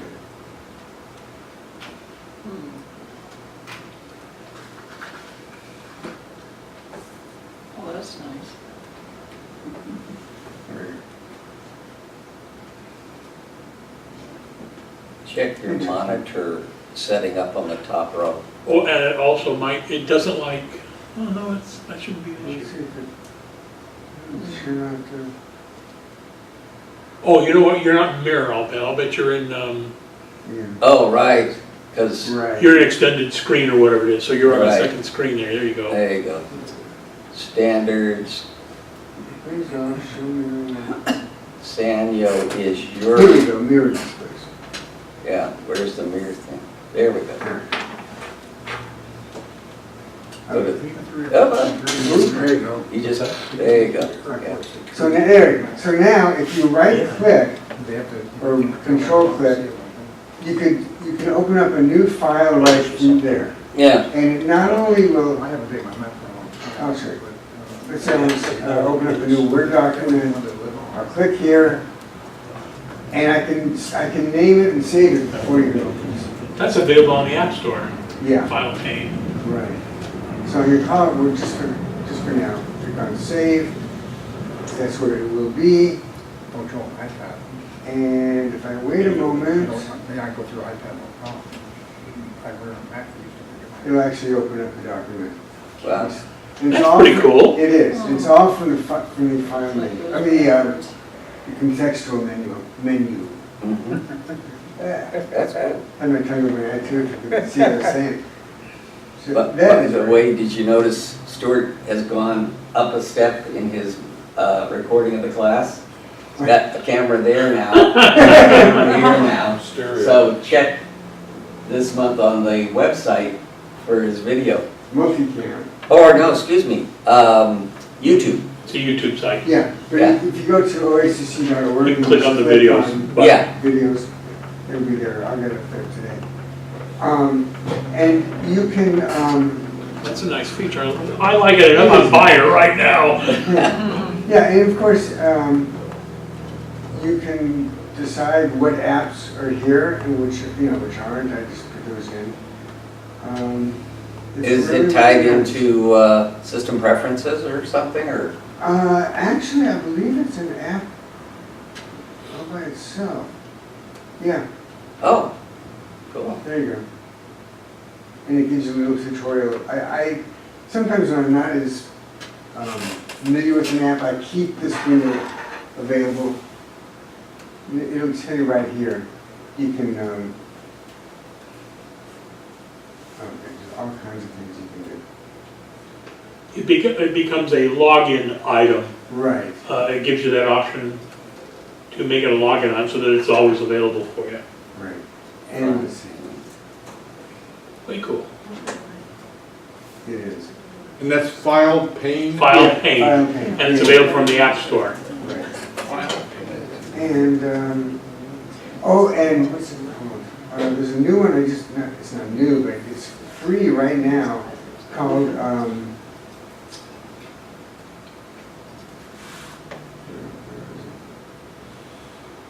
oh, it's on the other partition. Okay, GIF, Is that available from the App Store? yeah, hold on a second. GIF Brewery, free. Which is that? Yeah, Gift Brewery? Yeah, and it's just, there's screen recordings and all kinds of stuff. It's really a nice one, it's highly recommended. It's normally just $1 or $2, today it's free on the App Store.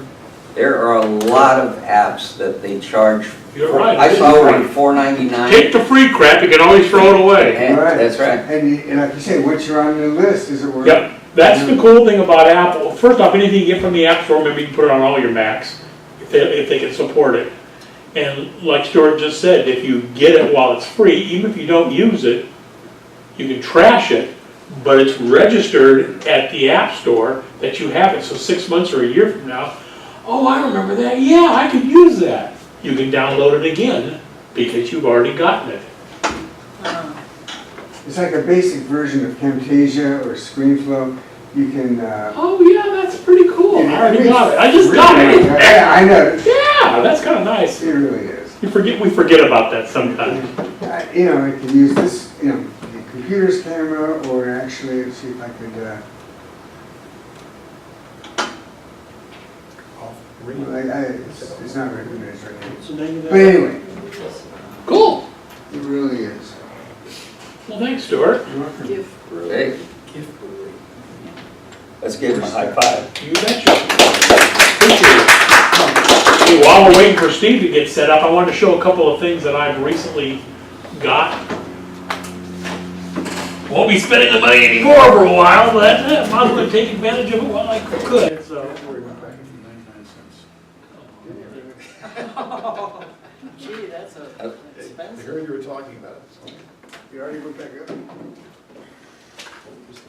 There's an app for those of you with your iPads and stuff called, App's Gone Free.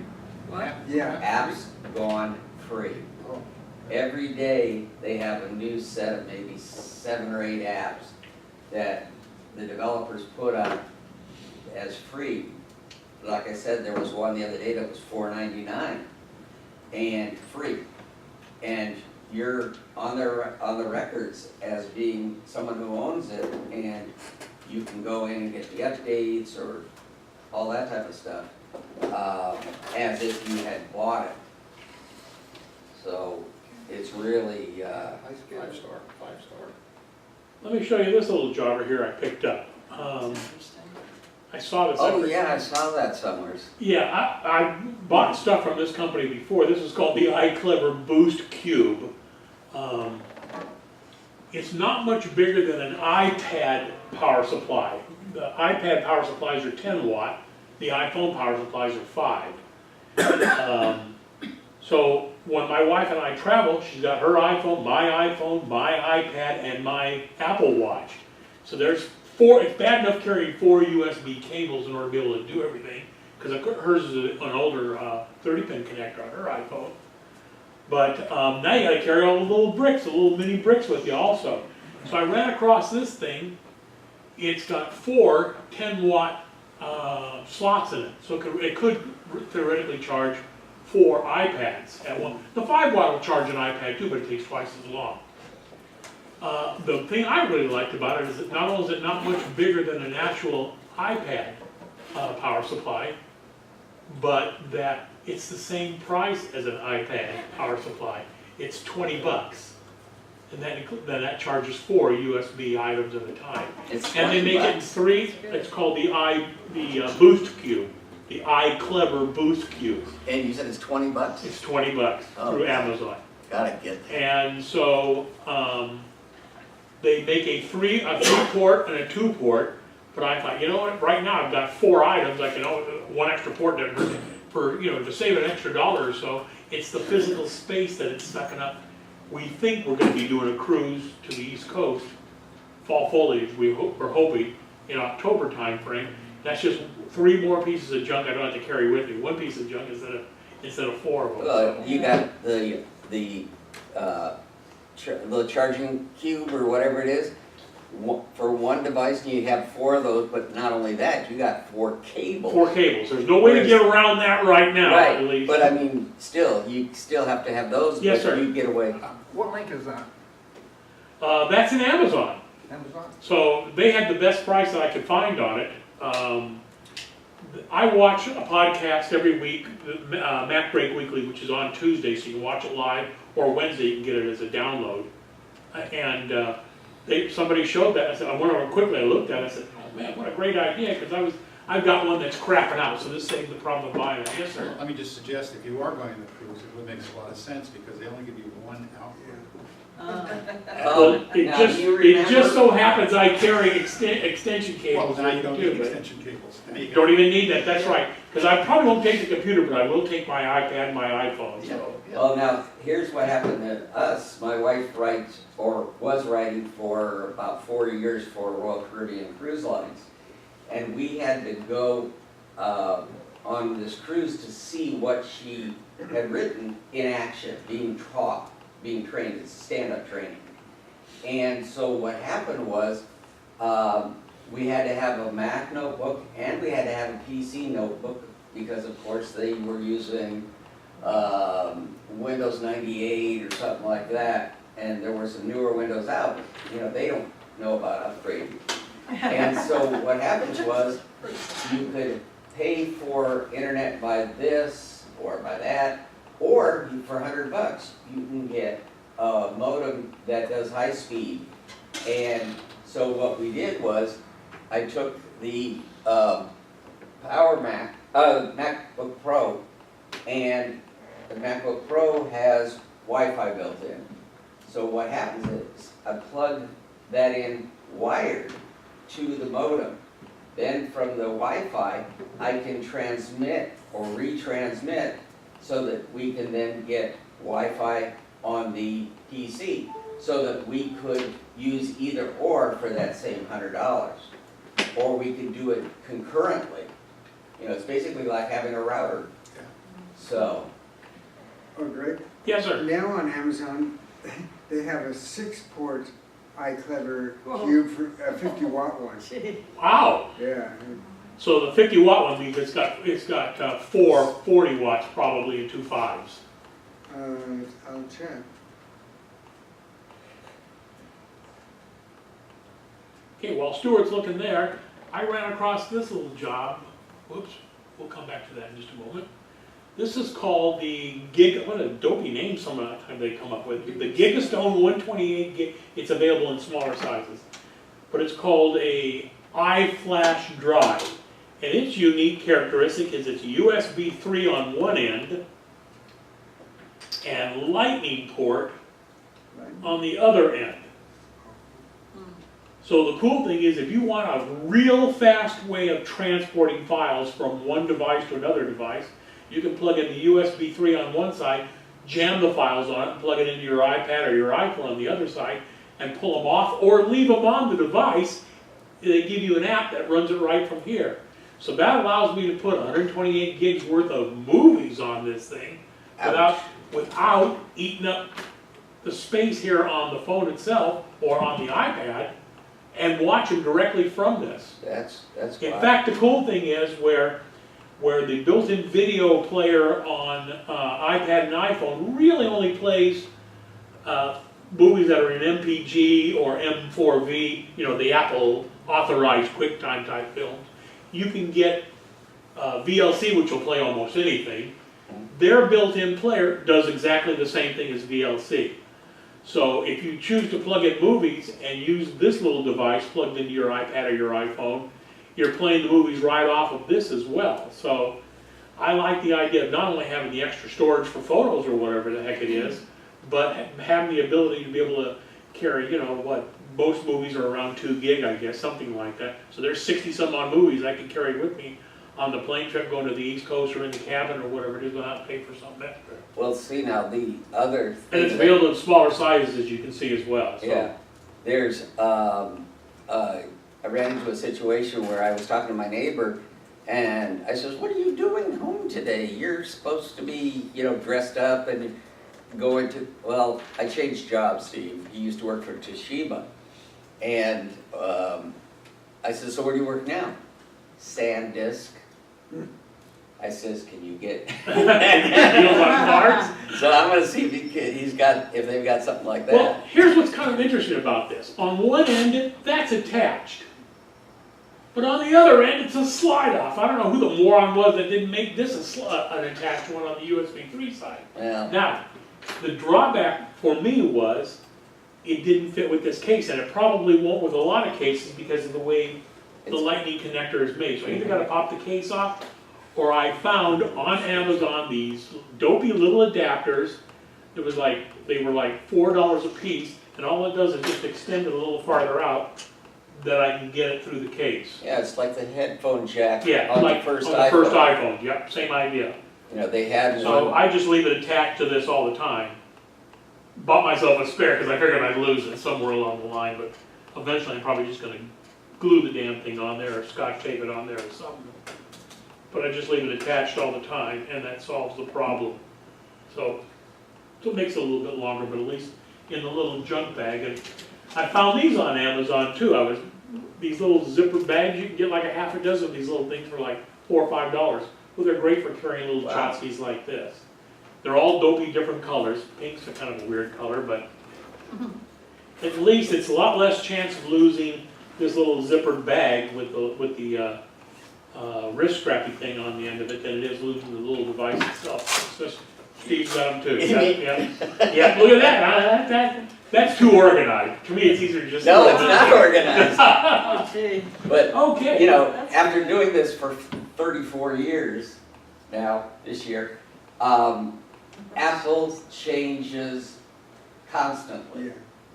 And somebody in their engineering department really screws up because every one of these things, these go to VGA, this goes to VGA, so it's basically converting the output, oh, this is to VGA, converting the outputs of your computers depending upon what you have. And I have stuff that goes all the way back to the, what do you call it, the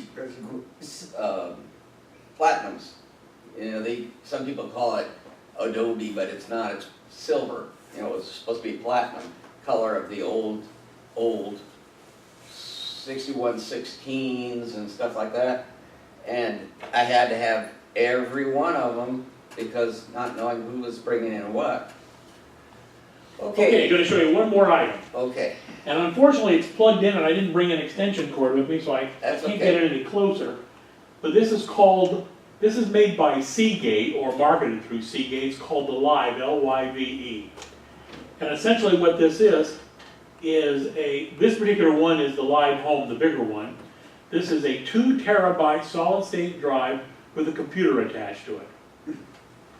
So this is designed for backing up your videos and your photos and stuff like that anywhere in the world.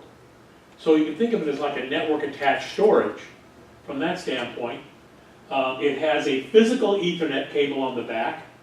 It has Wi-Fi built into it. It has a USB 3 port built into it. It has an HDMI port built into it. So the concept behind this is, you would normally, on this one here, the live home, you would normally leave this sitting at home. It'd be on your network, either physically cabled in or Wi-Fi wise. I've got it set for this one right here. I'll show you the app in just a moment. It is a regular computer. You actually have all the settings and stuff in here. You can go in here and see where, I mean, I've only got like 1,800 photos on here, so it has nothing. Only got a day for yesterday. You can go through here and you can send in the Wi-Fi password, all the information, it boots up. I think it's probably Linux or something like that inside this thing. You can turn off the screen display. The reason for the HDMI port is so that if you've got this sitting at home, you can have an extra, most of us that have an HD TV have extra HDMI ports there. You can run a cable from there to here and let this run as a slideshow if you wanted to, or see, you can control it from your computer as well. Wow. I've got you can turn off the screen, it's a touch screen, so all the input's done here. Oh, by the way, it has a secure digital card on here so you can take the images directly with it. The cool thing is, just like iCloud or Google Photos or anything like that, you've got access to your pictures with this running anywhere in the world. What it costs? This one is $2.99, I bought the 2 terabyte one. So it's essentially, it's a 2 terabyte solid state drive with a computer attached to it. $249 on Amazon right now. Even better. I think that's where I bought mine from. I'm looking at their website. They're, you know, I had gotten, at Costco, they were clearing out, they had 3 left of Western Digital network drives. And I had tried a network drive years ago and I says, I'm not sure about this. Well, the price of these things, I checked, were quite a bit higher. I paid $79 each for 2 terabyte network drive that basically, I was in Hawaii a couple of years back and I could stream videos off our collection right through the, to the TV, running it through the iPad or through my computer. And so, anyway. So this is only set up for me right now. I can set it up for my wife's iPhone, obviously, and her account as well, so that any pictures that she takes and she's in a Wi-Fi area, because I've got it restricted to that, or any pictures that I take and I've got in a Wi-Fi area, if I turn the app on my phone, you can see the status will change there. Greg Locke's iPhone 6 Plus. In just a moment, it'll show. There it is. Just showed up there. That it's recognizing that my iPhone 6 is now running the live app here, and any picture I take, not only will it go to the iCloud, because I've got an iCloud account like we all do, and that will get backed up eventually through from the Mac to Carbonite, because I have to use Carbonite. But this sitting at home, or sitting here right now, within a minute or two would be backed up on here as well in the full resolution. So the iPhone and the iPad are keeping the optimized resolutions. The Mac at the moment is keeping the full resolution, and I've got this device set up to be the full resolution as well. So it's designed for photos and videos, but you can select any folder you want and add it to their folder list. Oops. Let's see, can I do it from here, or do I have to do it on the unit itself? I'm not sure, I haven't played with it enough. It's new to it. So I can have a look at my documents folder and have it add anything in the documents folder. Whatever folders I pointed to, by default it gets photos and videos. Whatever folders I pointed to, it picks those up as well. So that's just kind of another... How about music? Yeah, I guess I could. I guess you could do it with music, I don't see any reason why not, but you know what? Almost all my music, with the exception of the RIP CDs, I pay for the music match feature from Apple for $10 a year or whatever it is. So anything that I've already got on my iPad or iPhone or in my iTunes library here that Apple has, I have access to it everywhere, whether I have it. So there's an instant backup right there of everything that I've already got for costing me $10 a year. And then at the moment, How many gigs? It's 25, no, they've raised 50,000 songs. But that's for my own personal collection. And then, I think it's 25 a year. And then for $10 a month at the moment, because my wife and I are both using the same account, I have access to Apple's streaming service. So any music I can think of, if Apple's got it in their 20 million record collection or whatever it is, I have access to all my devices, including my wife's. So to me, that's kind of nice, the streaming service. It's pretty nice to tell Siri, hey, play, Beach Boys albums, such and such or whatever, that I don't physically happen to own, and it starts playing. So that's kind of nice. So I've gotten to where I don't buy music anymore, I just rent it, which is pretty much what I was doing before anyway, so. Yeah, that's better than Siri. Yeah, Tom? This app is free? The app itself is free. The device is $249 for the 2 terabyte or whatever the Amazon price is. The app is free, but the app does you no good without the device. Now the reason for the USB 3 on the back there, as it showed on their status, on their web page, is because you can have what they call the live studio. It's kind of worded kind of weird. Basically, with the USB 3 port on there, I can plug in a Seagate only drive. I haven't figured that one out yet, but I can plug in a Seagate USB 3 drive into that device, and that gives me that much more storage in that drive, where I can plug in a USB 3 or 2 hub into it and plug in multiple Seagate drives, and they'll just be extensions of that. So it has a lot of expandability down the road. Does it make copies of your photos? It is a full copy that's sitting on that, yes. So that's like a backup on It is a backup, but it's an anywhere in the world kind of backup, which is kind of nice. How does it get the photos on? You either do it through the SD card, you can do it through a USB 3 cable, or across Wi-Fi or Ethernet, either way. It doesn't search for them on your computer? Yeah, it does automatically. Oh, it does? As soon as I put in my name and account for my Macintosh, immediately it started uploading them right there What to if you it. have your stuff on different external drives? Doesn't make any difference. All you gotta do is, if you've got them called differently, then all you gotta do is just point to the folder that they're encased in. So like inside, by default, a lot of applications will put photos in your pictures folder in your home directory. So I just went ahead and added the pictures folder to it. It looks for the redundancy, so it doesn't get the redundant ones.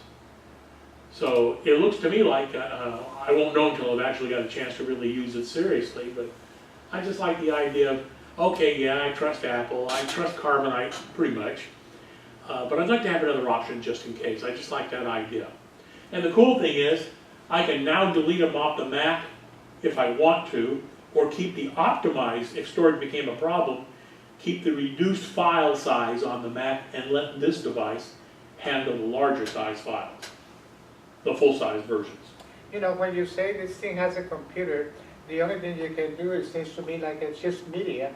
You cannot, you can use it for Excel or Word or anything like that. Only for storage. Okay. Only for storage. Only for storage. It's just like a network attached storage device, and that you can talk to it directly. I see.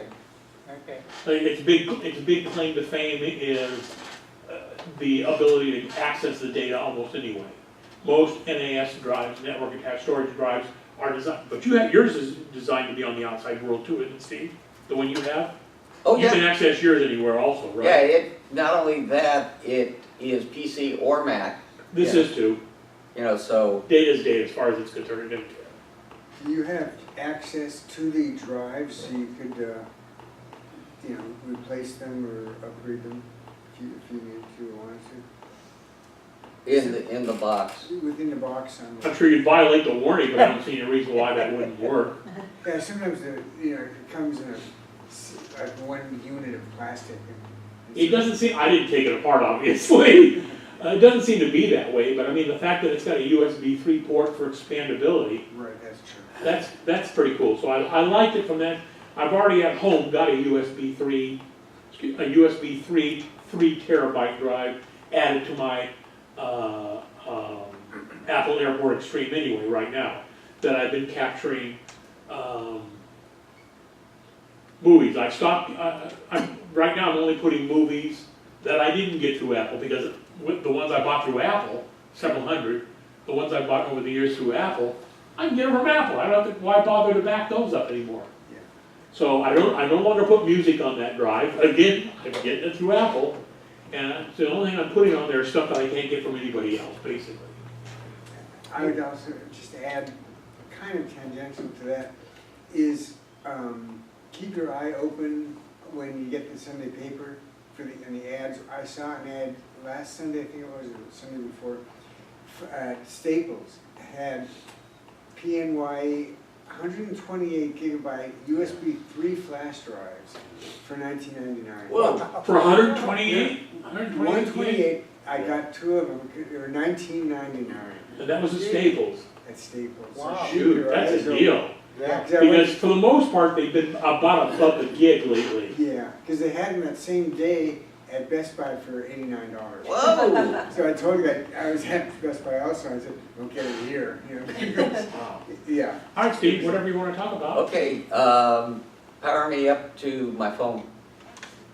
To connect to my phone. Here. You want to put your phone up on the screen? Yeah, You got to physically plug it in. I thought you could do I it. don't have an Apple Talk. I don't have sorry, I don't have the,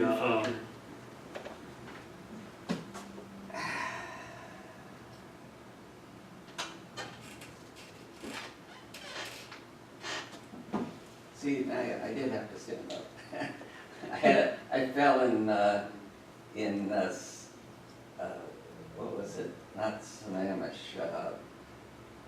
someplace up north. give me a moment here. And what happened was I walked off of a wood deck and fell flat on my face and hit my knee and my chest and my hand. And it's like they're slowly going around this way to get better. That happened several weeks ago, right? Yeah, the second, January 2nd. Yeah. Let's see, I wanted to show you guys. Hopefully it's a picture First- of you laying in the snow. Yeah, I wanted to show you a couple of apps that I have found to be invaluable. And this thing is for the iPhone, probably the iPad too, but it's called My Radar. And this is the free version. You can zoom down. And you Doesn't can it look see- cool seeing that on a phone? Yeah, I mean, you can see it on Channel 7 News, but here, you're not looking at just Southern California. You're looking at Northern California, you're looking up at Seattle, Washington, which has just had a big front come through. And then if you can zoom in on the crosshairs, you could take and say, okay, this thing's headed towards Bakersfield, right up here. And you put it in the crosshairs, it tells you that right now, it's thunderstorms. And then if you want to see what the poor guys in the East Coast are getting, not too bad. Sometimes the whole East Coast isn't all covered with blue and white being snow. Look at Kentucky and see what they've got. Kentucky. Well, it's very funny. I had a cousin who was going back, her mom was ill, so she came back to Washington, and then she went back to Tennessee, and I went and looked at Tennessee, rain. My favorite price free. Huh? Yeah. My of course. favorite price free. Yeah. So that's one. And I haven't used this one in a while, but I find it to be totally fun. Huh. Okay, this is called,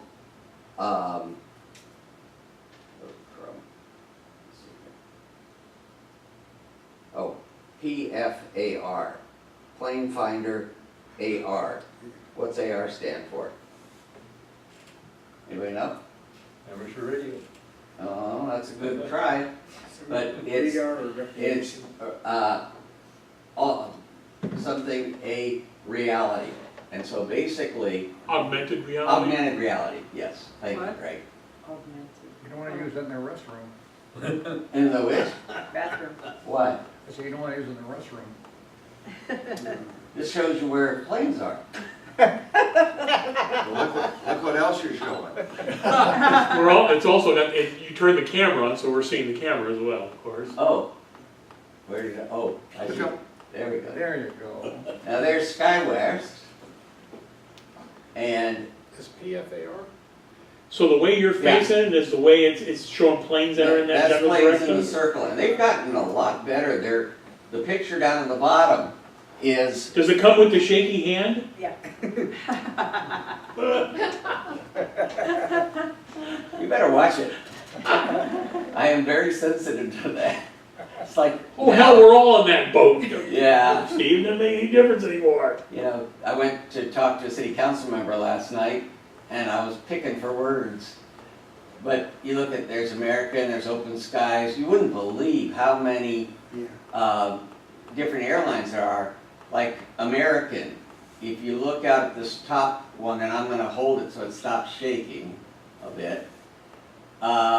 It says that American Airlines. Oh, as the plane's 72 moving, it's actually showing too. Oh, yeah, yeah.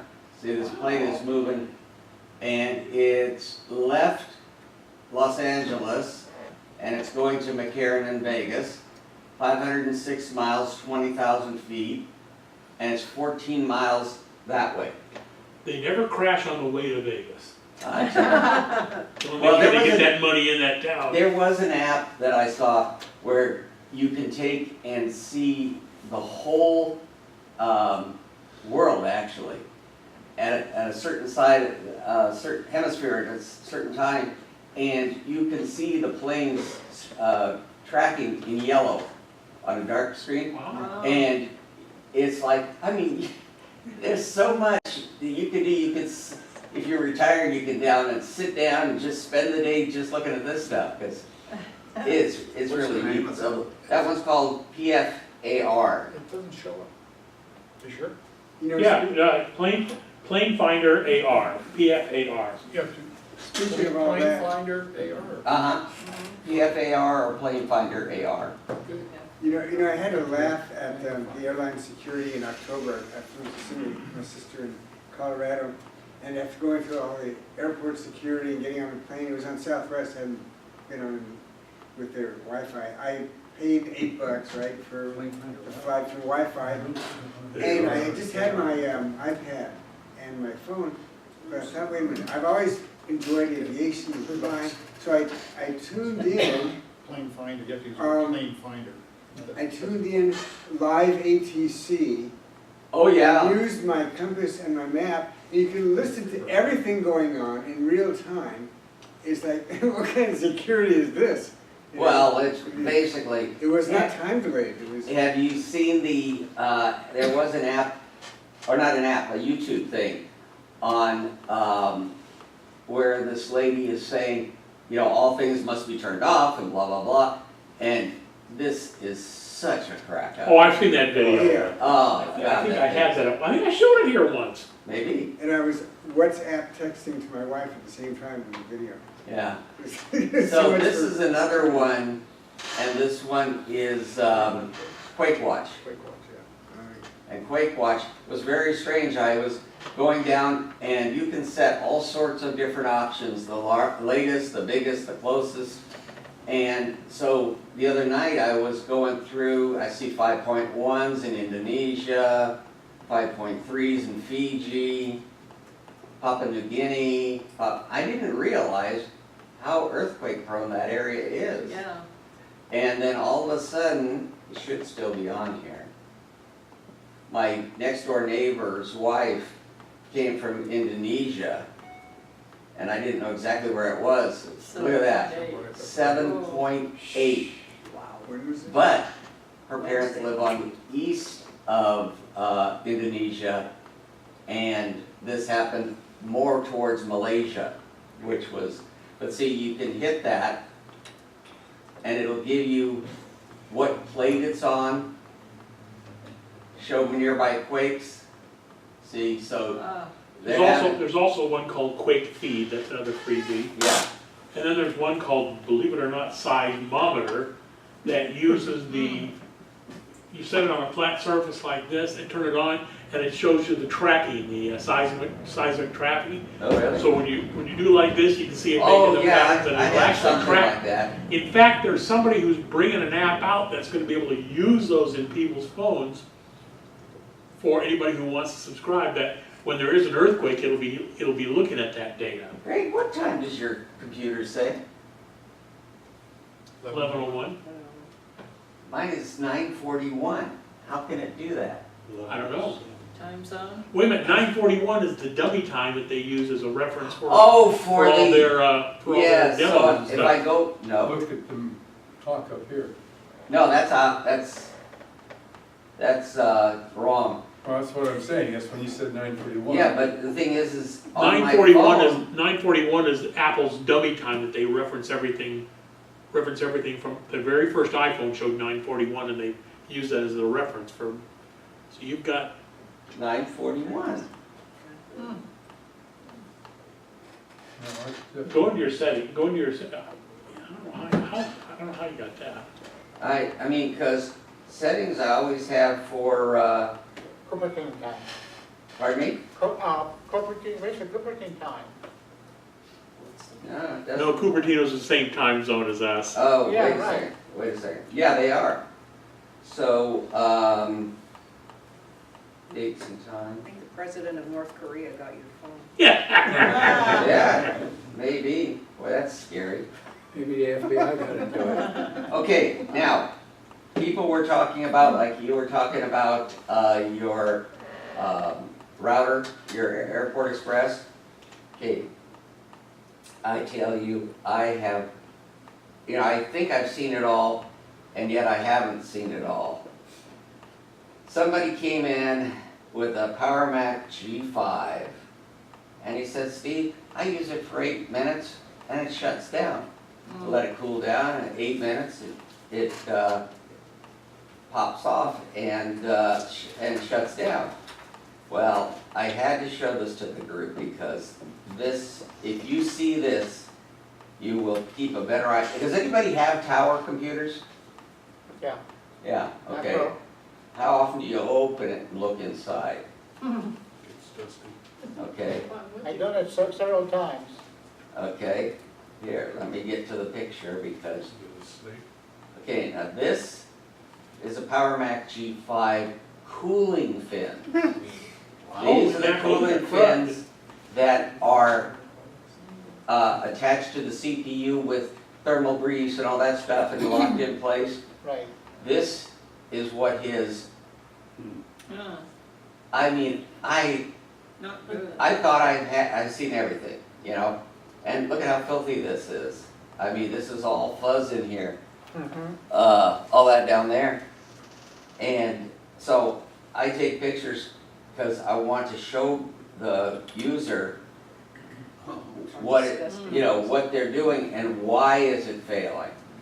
And I haven't heard from them again, so it must have worked. Yeah. But the thing is what they've done is they've blocked off 80% of their cooling.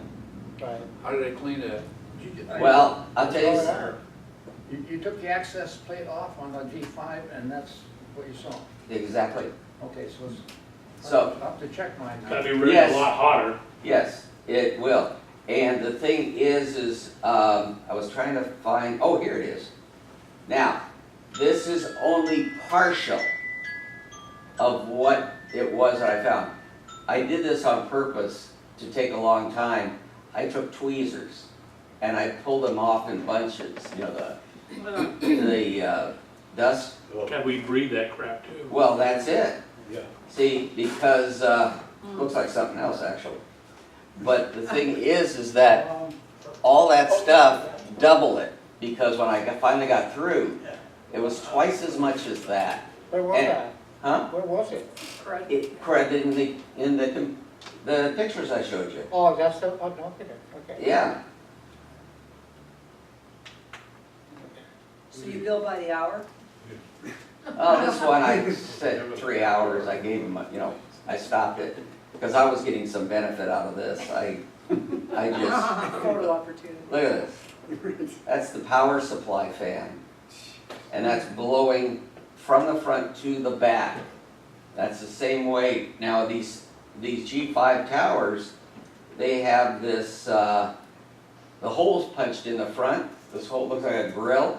The cheese grater style. Cheese grater is, yeah. And all these little pieces of dust there, when he brought it in, couldn't see it on the front unless you knew what you were looking for. But on the inside like this, it was more than that full. You see the little holes are clogged? Well, there was more than that. So, I mean, you see down here, it's just totally.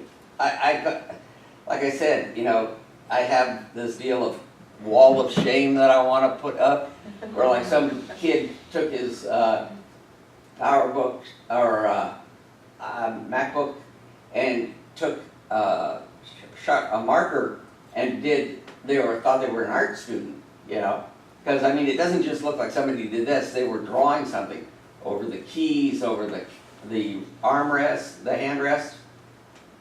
So I mean, after so many years of doing this, I kind of just get, and this is the back side.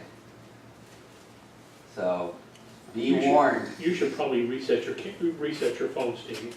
Oh, yeah. The 941 it used to be 942, believe it or not. Okay. Because that was in 2007, that's when the keynote started talking about the Apple iPhone, and they used that for years until they brought out the first iPad. They did it a minute early, so they changed it to 941. Okay. So something's indicating something's wrong. We're going to teach you guys, when your iPhone locks up, you can do one of two things. You can power it down with this, which some people, it's on the top. It's called your sleep-wake button. And you hold it in, and you keep holding it, and it'll say, slide to power off. And all this is the same thing as you switching your computer on and off, or on your MacBooks or Power MacBooks Pros, that you just pushing the power button. Now, there's that, but there's another thing too. Like Greg said, I want to reset the whole thing. I want it to... You don't want to clear the settings, you just want to reset it. You just reset it. So what you do is you hold your home button down and your sleep-wake button. Same thing, just keep holding it. And it goes off itself. And you keep holding it until you get the apple, the white apple. And what it's doing is it's resetting it.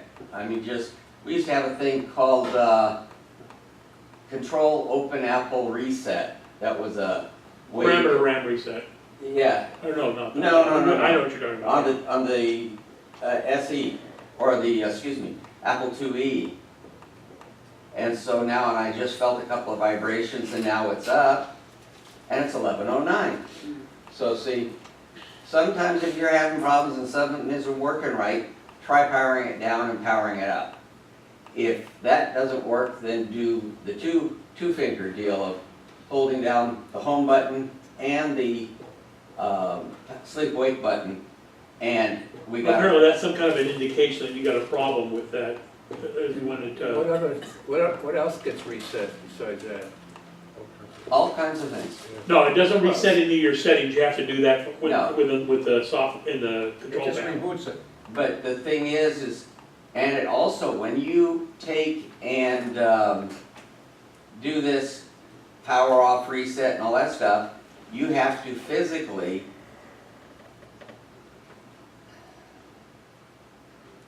put your passcode in when you shut the thing down and start it up. So the guys over at the FBI don't know that either. They really screwed it up. They took and reset the password before. They didn't do it, apparently the city of San Bernardino did it. County. The county did it. They said FBI did it. Yeah, that's wrong, I think. The FBI ordered them to do it. Oh, hey, everybody's looking for the computers? They're right there. Are they free? No. I wish. And you're back to 941. Now I'm back to, Oh, wait a minute, I know, it. Maybe Screen that snap, is it background? is a screenshot. Yeah, well, No, no, but not if you can move it, no. no. Yeah. Look Try Apple's changing, having all- try changing your wallpaper. I'm just wondering if that's, I don't think so.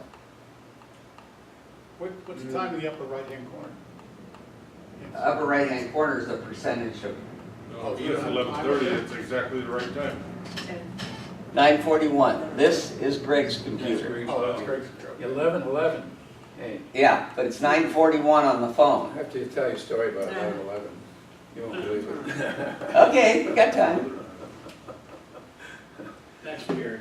Well, it'd take more than a couple of minutes. Okay. Well, that's good. That's gonna be a project for me to figure out. Let's In know what it fact- is, 'cause that's a new one, I've No, never seen that in before. fact, let's go to do this, Google. I did that. Everything you ask about 941, it talks about why Apple chose 941 on their display ads. Couldn't find, Okay, I put down, screenshot of that. my iPhone is stuck at shows 941. 941 constantly.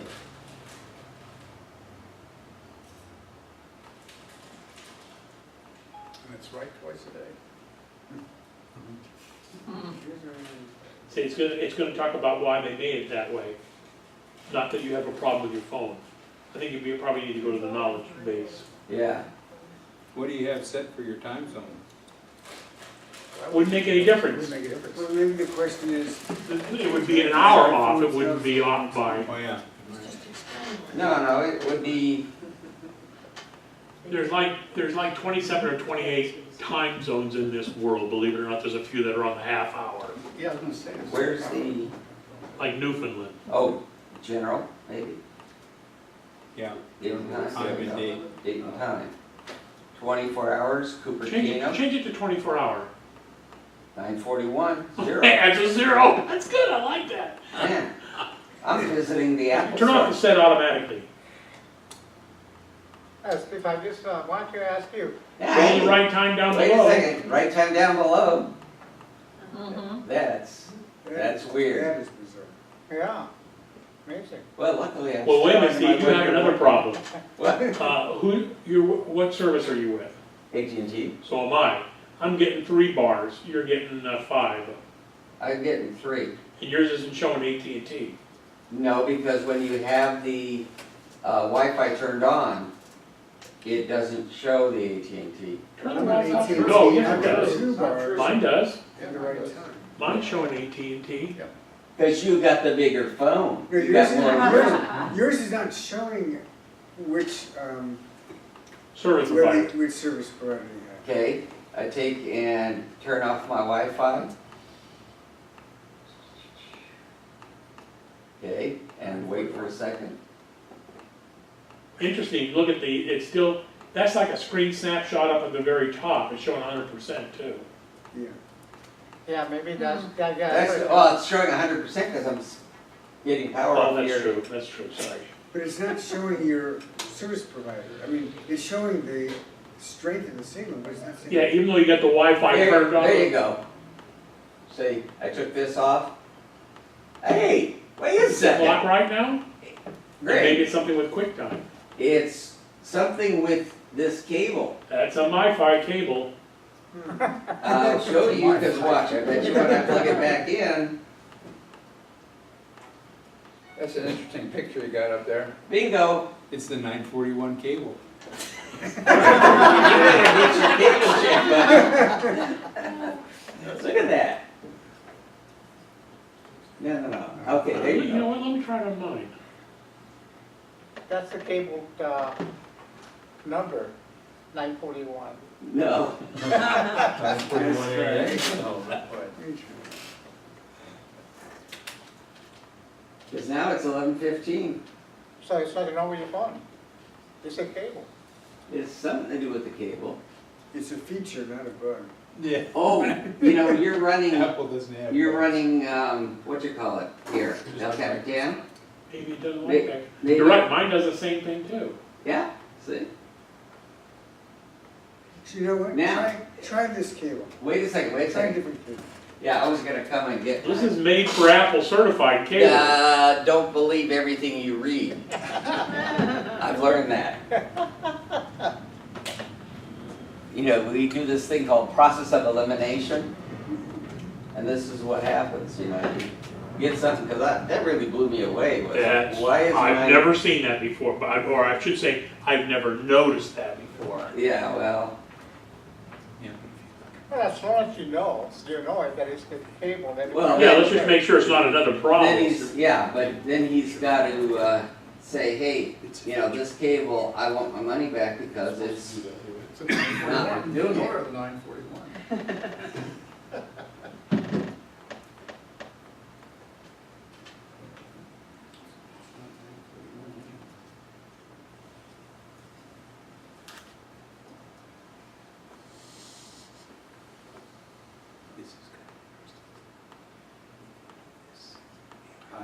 Yep, it is.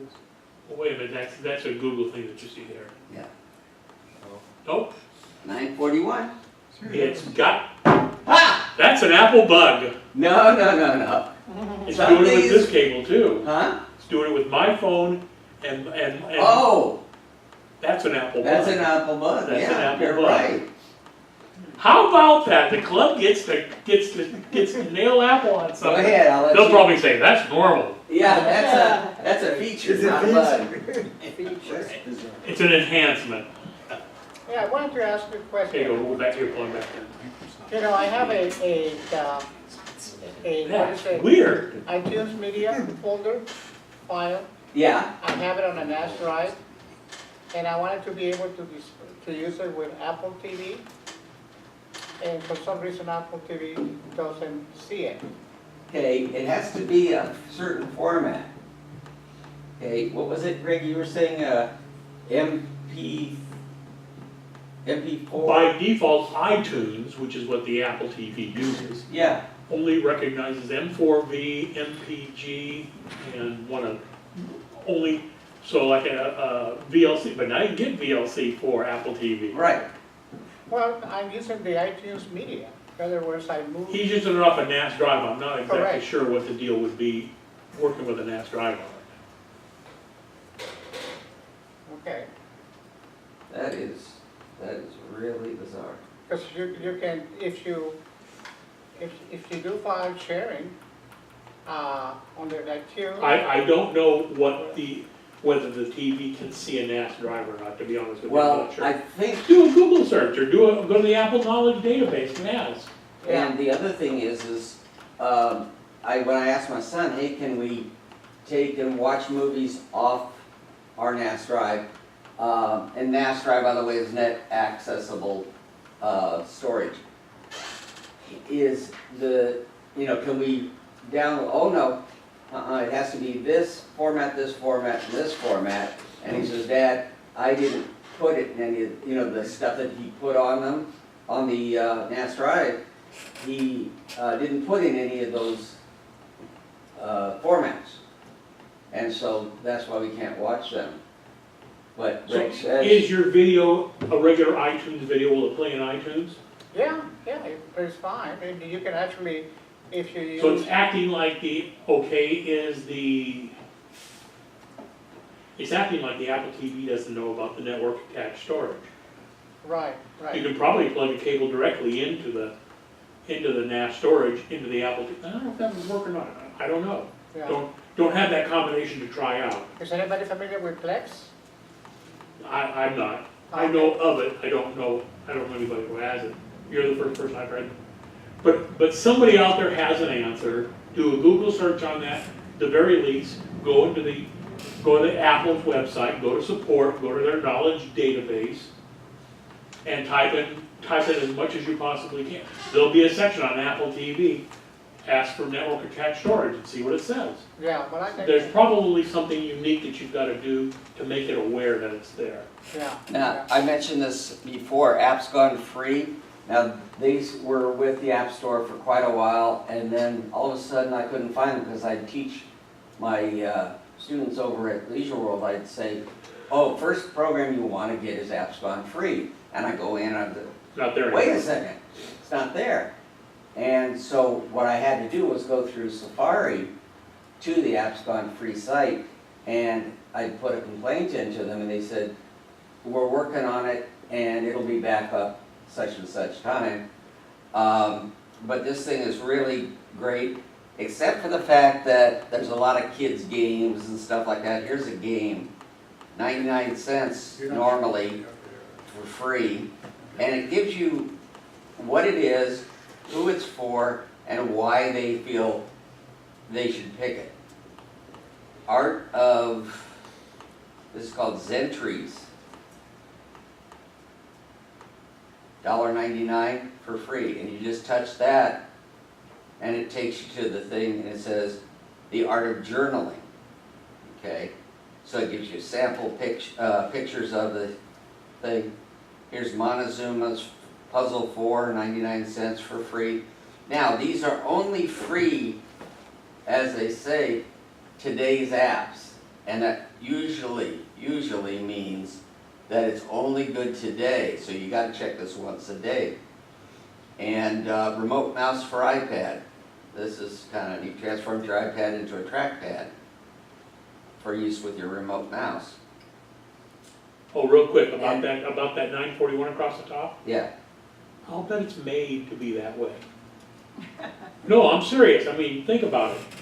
But Because Apple invented this capability the way we're doing it right now, with this cable and going through QuickTime, for presentation purposes. I just tried it on mine, and it's, what? Same thing? no, mine shows the right time, so.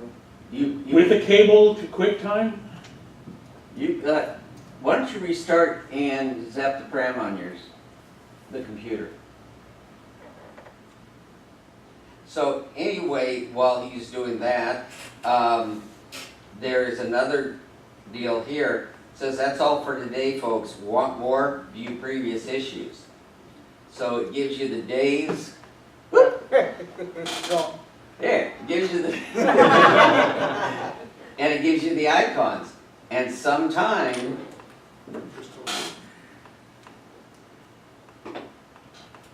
there we go. Once Upon a Mutant, okay? It doesn't say expired over the price. Here's a Wi-Fi Pro mouse, $2.99. Here, Apple World today shows the same free ones every day. Yeah. But this one here, it says expired, and that's a $4.99 program. Achieve your goals with regular activities with goal streaks.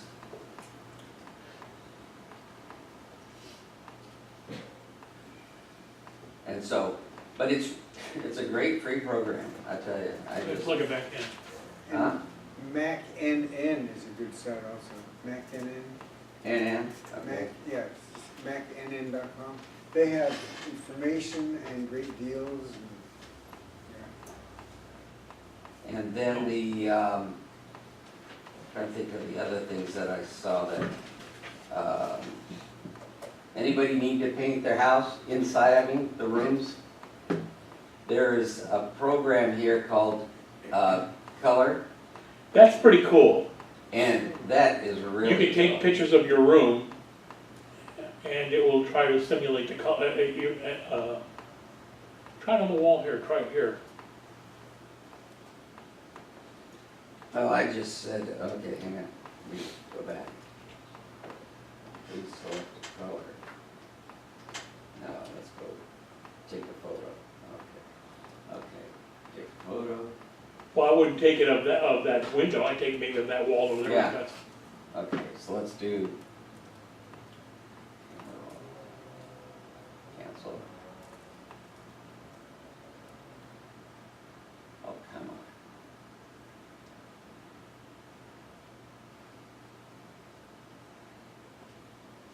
There we go.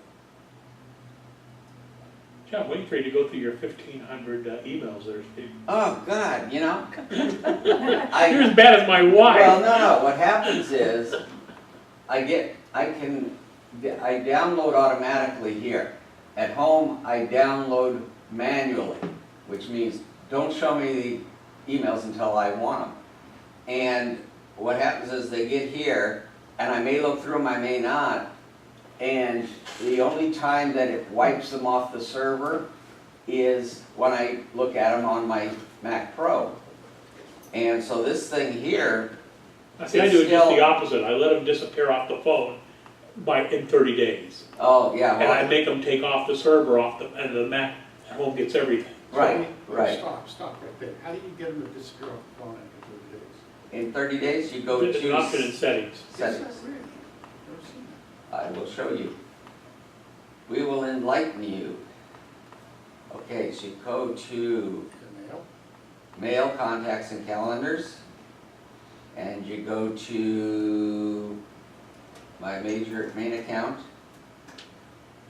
advanced, remove after 1 week. Well, I don't get 1,500. That's deleted, that's Oh, I'm deleted sorry, messages. deleted messages. Okay. Delete from server, never. That's because if I look at it here, then I say, okay, delete it after 7 days, or remove from inbox. It gives you that control over where it's at and what's it doing. So I don't want it deleted from it forever, because when I get home, I want it to be able to be downloaded into the main computer. Okay, you got it? How do you get to advanced again? I missed that. Scroll to the very bottom of the email account. Settings, and mail, contacts, and calendars, and then pick, and you can have You different have to options. do that for each account, if you Yeah. have multiple For accounts. each, you can have different settings. So if you delete the emails in your iPhone, which is, let's say, a spam mail, junk mail, Yeah, would that delete it from all the other packets? Yeah. No? yeah, this, I have, my email not removed from the server for the iPad, the iPhone, and my MacBook Pro.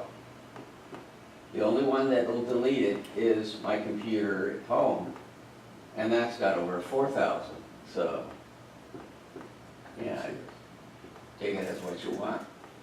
Now, there was another app, You can delete messages on your iPhone, it will not delete it from your computer.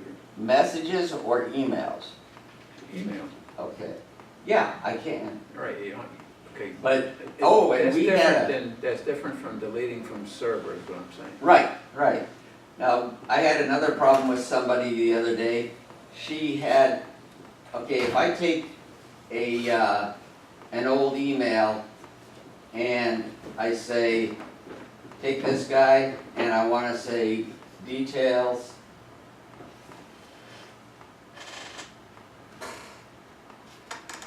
Let's see here, how was it? Trash delivered.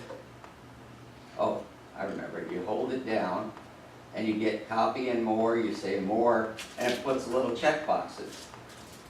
But on this lady's phone, we were trying to figure out, she'd check them off, and then she'd go and send something to somebody, and it would pull the notes back up for that person, and it showed like 5 of them. Well, she deleted them, she said, they should be gone. Something was screwy with the system, I don't know what, but I was hoping that we would find the answer, but we're still working on it. Steve, can you create a mailbox with this? Oh, yeah. Okay, why don't you go through the numbers? All you gotta do is settings, mail, contacts, and calendars, add account. And this, they've gotten it really good so that you don't have to call Google. I don't have to call AOL You don't have to call any of the ones that are on that list, on that list. or that are using or- those protocol setups. Or go look at because these things have a lot of settings. They have port numbers, they have SMT ports, they got, all these different settings, and it's making it a lot easier for people, like the Outlook.com is PCs. You press AOL, and then you put in your name, your email, blah, blah, blah, and all that stuff, and it just asks you, you fill it out, and it's all set up automatically for you. And then your mail would have AOL in that list. Well, in this case, supposed to use mail, the application, the Mac application mail. Right, that's what, That was not listed in that list. no, Sure it is. this is, mail On the Mac? contacts and Sure it calendars is in the phone, is mail. Yeah, right, okay. See, because if I go back here, there is an app called Mail, and the only place, mailboxes, if I go back, let's see here, mailboxes. Well, see, I only have on here, I only have one active right now, it's mine, you know, my Apple Doctor. But the thing is if you had multiples, then it would give you a list of which one you want to show. Right. Like for the, here, you get inbox, VIP, all these different items or options, folders, you can look at just for the email box for what you want. Like, I could have Apple Doctor here, I could have on Google, I could have the original Apple Doctor, all these different ones that I use. My, what do you call it? Okay. So it's just a matter of how you set it up. Well, let's say that you want to create a mailbox, save messages on your iPhone. You want to create that, Saved messages? right. So you want to create one of those folders. So you wanted to save some of those in there so you can save in there, just like a draft. Well, there's sent, I don't know that they allow you to make other boxes. Okay. There is a way of doing it. There is. It's a little squirrely. I Yeah, forget exactly what it was.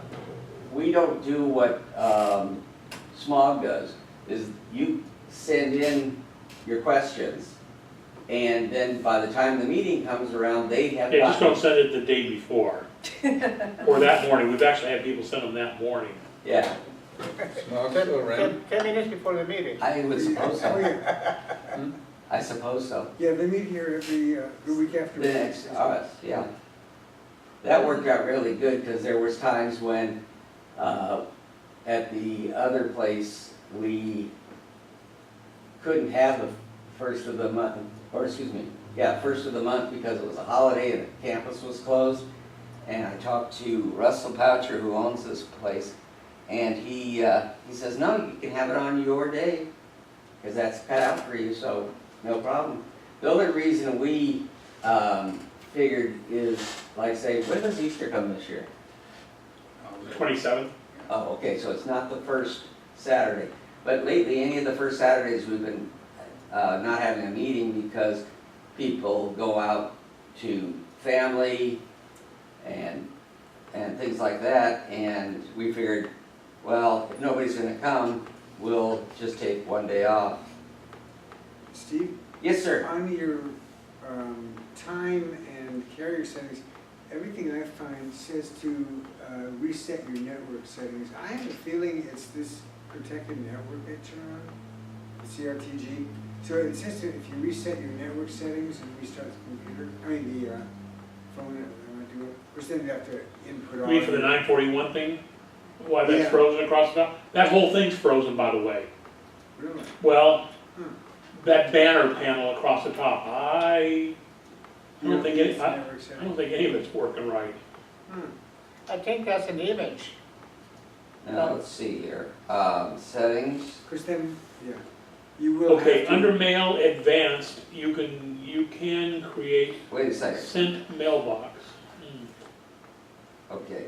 I'm gonna say, go back to Wi-Fi and turn it off.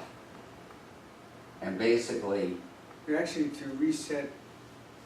no, but what I'm trying to see is, as long as I'm tied to Greg's computer, it won't let me turn off, Right. yeah.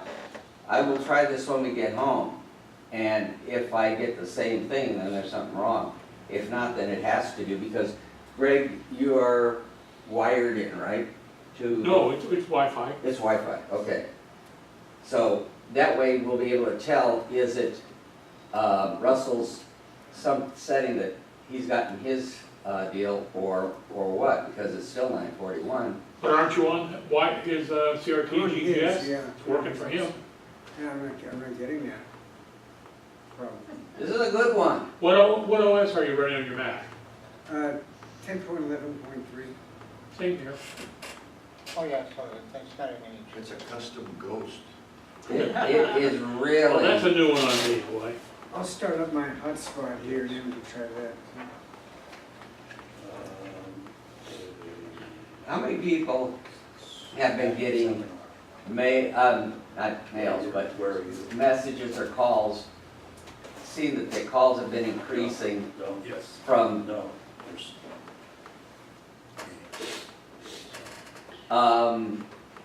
that you've been getting these, no, number one, Telemarketers? unlisted, I never answer them. And the trouble is, my brother was a cop, and he always has his unlisted. And so sometimes I get tricked into thinking it's him, and it's not. But they're calling now, and especially in businesses, because businesses are not covered under do not call. Nobody. That's the biggest scam that exists. Do not call. I know. It's worthless. I did, I still got If anybody gets an opportunity, it was on the new screensaver, so it either would have been last Saturday, no, it would have been a week ago last Saturday. Leo Laporte had, which is on a Saturday podcast, Leo Laporte had this guy on who set up a Linux box and he recorded his own voice as if he was answering the phone. Oh, yes. Did you see that? Yes. It was brilliant. He played it.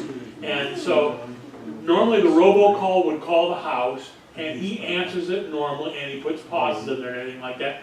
And somehow he's got it detected to listen to what the robocall is saying. So if the robocall switches over to a, rings and gets a real person on the line, they're interested in wanting to sell you a timeshare or whatever. Oh yes, I'm very interested. Can you please give me the information? And then it pauses and the guy starts his spiel. And in his voice, it comes back and it says, you know what, I just woke up because I work a weird shift. Didn't say when, so because it can be good anytime. So I work a weird shift. Can you please repeat that again? And his whole intention of this was to keep the physical person from the robocall on the line as much as possible to screw up their efficiency. To waste their time. To waste their time. Love it. The only trouble is, now I did It's that. a service that you can get for him temporarily right now for free. It's a service you can get for free, and then ultimately he's setting up a Kickstarter program or whatever. And the whole intention, at some point in time, you'll be able to record your own voice with his pre-scripted message or whatever it is. It'll go on for hours if the people on the other end, wait a minute, let me ask my wife, honey, can you, oh come on, honey, can't you come over here and listen to what this guy's talking? It sounds really good, anything to sucker the guy at the other end to stay on the line and waste his time. Isn't that called Jolly Rogers or something like that? It is called Jolly Roger, you're right. Right. It's brilliant. Is it an app or a website? It's a website that he's got set up right now that he's doing some dummy ones there. Your calls get rerouted to him. And somehow his software determines whether it's a real person or a robocall. Somehow he's doing that. You were on this the There is whole time. another application that is called No More Robo. And that also is very good to block all the robocalls. So that's another one, No More Robo. Here it is, this is it. What was the deal about Robo? No More Robo. No more robo. Yes. What is that? Just go to No More Robo if you see it. Okay. What is it? It's to stop the robocalls. Is it a program or is it? It is like an application that, it's not really an application, it's a setting that you install with your basically, company.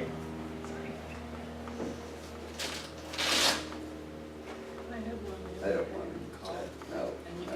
Well, Greg, we tried my network and still the same problem. Goodbye. Really?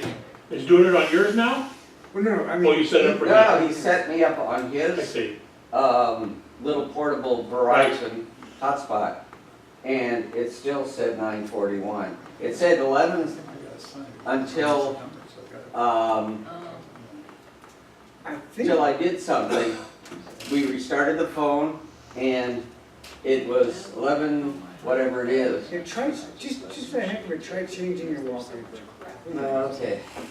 You might have taken a picture. Well, I had a different wallpaper, it did on my phone combination. Yeah. Okay, no more robo. Yeah, just go so that I can see it. It's a puzzlement.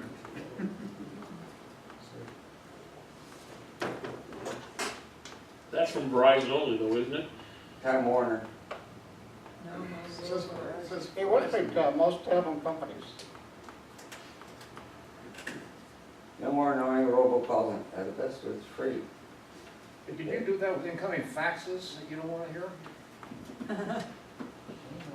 I think it does too, although I'm not sure. It will tell you that on the website, what it works with. Mhm. I still like the idea of wasting their time as much as Yeah, possible. but you're I would wasting love your that. time. What do I care? I'm not on the phone, the machine's doing all Oh, the yeah, work. if you do it that way. Yeah, but then your line is busy. Yeah. Again, what do I care? Well, I just shouldn't get rid of the line in the first place. Somebody might be My trying wife to thinks call. we need it. Yeah. No, I pay for my business line, and it's a business line, and I never use it for outgoing calls. And I pay $33.33 every month. And the thing is, That's what it costs for a regular phone. 90, when I started with Cox, it was $9.99. Well, I've got right That's now, I've 15 years got, ago. oh, shoot, it's one of the voice over IP is what I'm using for a Well, while. that's what I'm gonna And switch it's over to. $11 a month. I'm gonna switch over to that. I got a couple of the Magic Jacks, and I'm gonna try those because, and then Diane's isn't a business line, but she has all these accessories like caller ID and three-way calling and routing, and she doesn't use it all that much for those things, but hers is 47 or something. And it's a residential line. Mine is a business line, so it's usually higher for that. What time you got? 11:43. Yeah. All I gotta do is spiel on a little more. I'm gonna look into that robo thing, so let's see what else. that- Like I said, worst case scenario, get the screensaver from 2 weeks ago. Like it'll show it, if you go to the Apple's iTunes podcast thing, it'll probably be in the description, because he was on for about 30, 40 minutes, something like that. But it was brilliant. I love the way of screwing these people. Well, the thing that really ticks me off, the thing that really ticks me off is they're wasting my time. They're having me answer, and it's making my business line be busy, Right. and Yeah. answers, I have got, in My favorite fact, is when they call up and say, you know, the timeshare that you have, don't have a timeshare. yeah, Now, the other thing is, Steve, if it is a business line, there is a charge, I believe. If it is. for what? For no more For the robo. No, service. for no more robo, I don't know. Yeah, I think, but I'm gonna look into it. if it is a residence, it's free. Yeah, wait till you look. Oh, the robocall recognizes. You know what, ask Siri what time it is.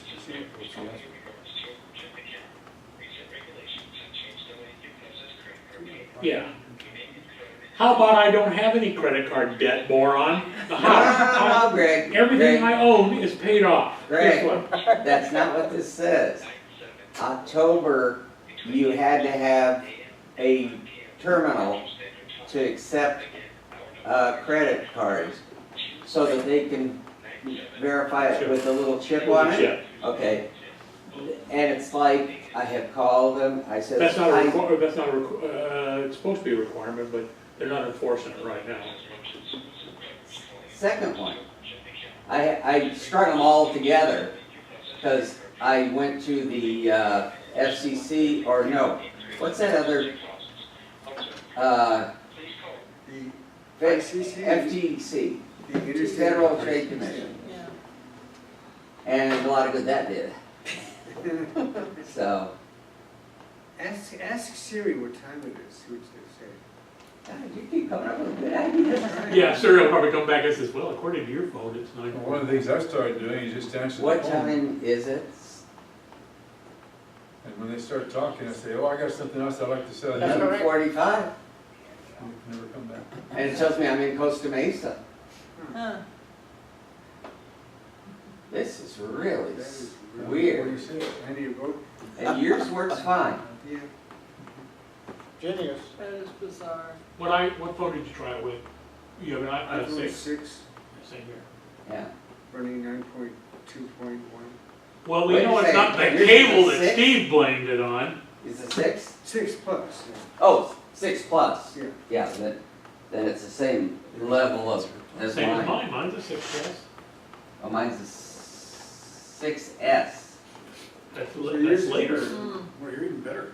But it wasn't- Okay, but it so try this one. Yours is just a straight 6 plus. Yes. Try mine. This one, mine is in 6/11/46. Yeah. Well, we know it's something about when it's cabled to the Mac. We don't know what's That's because I'm causing it. not connected to his. 11:46. Yeah, Plug because that back the into most- yours. Yeah. Let's simulate the same thing. Oh, God, that's why I love this business. It's like.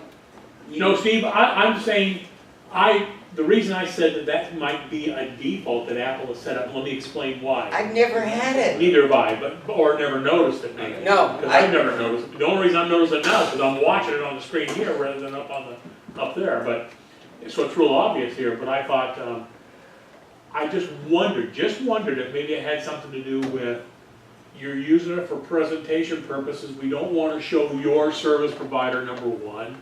We don't want, I can understand Apple not want, for you to be using this as a screen capture or whatever, Yeah, and maybe use it in a presentation somewhere. yeah. Maybe they don't want to be showing your service provider and giving a plug for any service provider. These guys are weird about crap like that. You know, it's like, Okay, when they so obviously take off- have a Mac on TV, but Apple's not paying them anything, they'll put a Post-it or whatever it is over the Yes, logo, I've seen right? They'll that, do something yes. stupid like that. Yeah, Courtney? As long as they're talking about problems, what happened to your IE bar across the top of the screen? It used to be a little bit larger where you could read it, Oh, and now then you can't. Hardly. Well, Figure it out? it's gotta be, yeah, it was. it's doing it. was- Yeah, it's Right. making the 941 when it's plugged in, only doing a screen. That's what I'm saying. I wonder if it's defaulted to do that because somebody has bitched about seeing my information up there on the screen. But when it's just plugged in, it goes back to the right time. When it's plugged into what? I'm sorry, When it's not but on. when it's not on QuickTime. QuickTime. Right. It's normal. Oh, okay, so it's Yeah. based around QuickTime Well, let now. me try that GIF,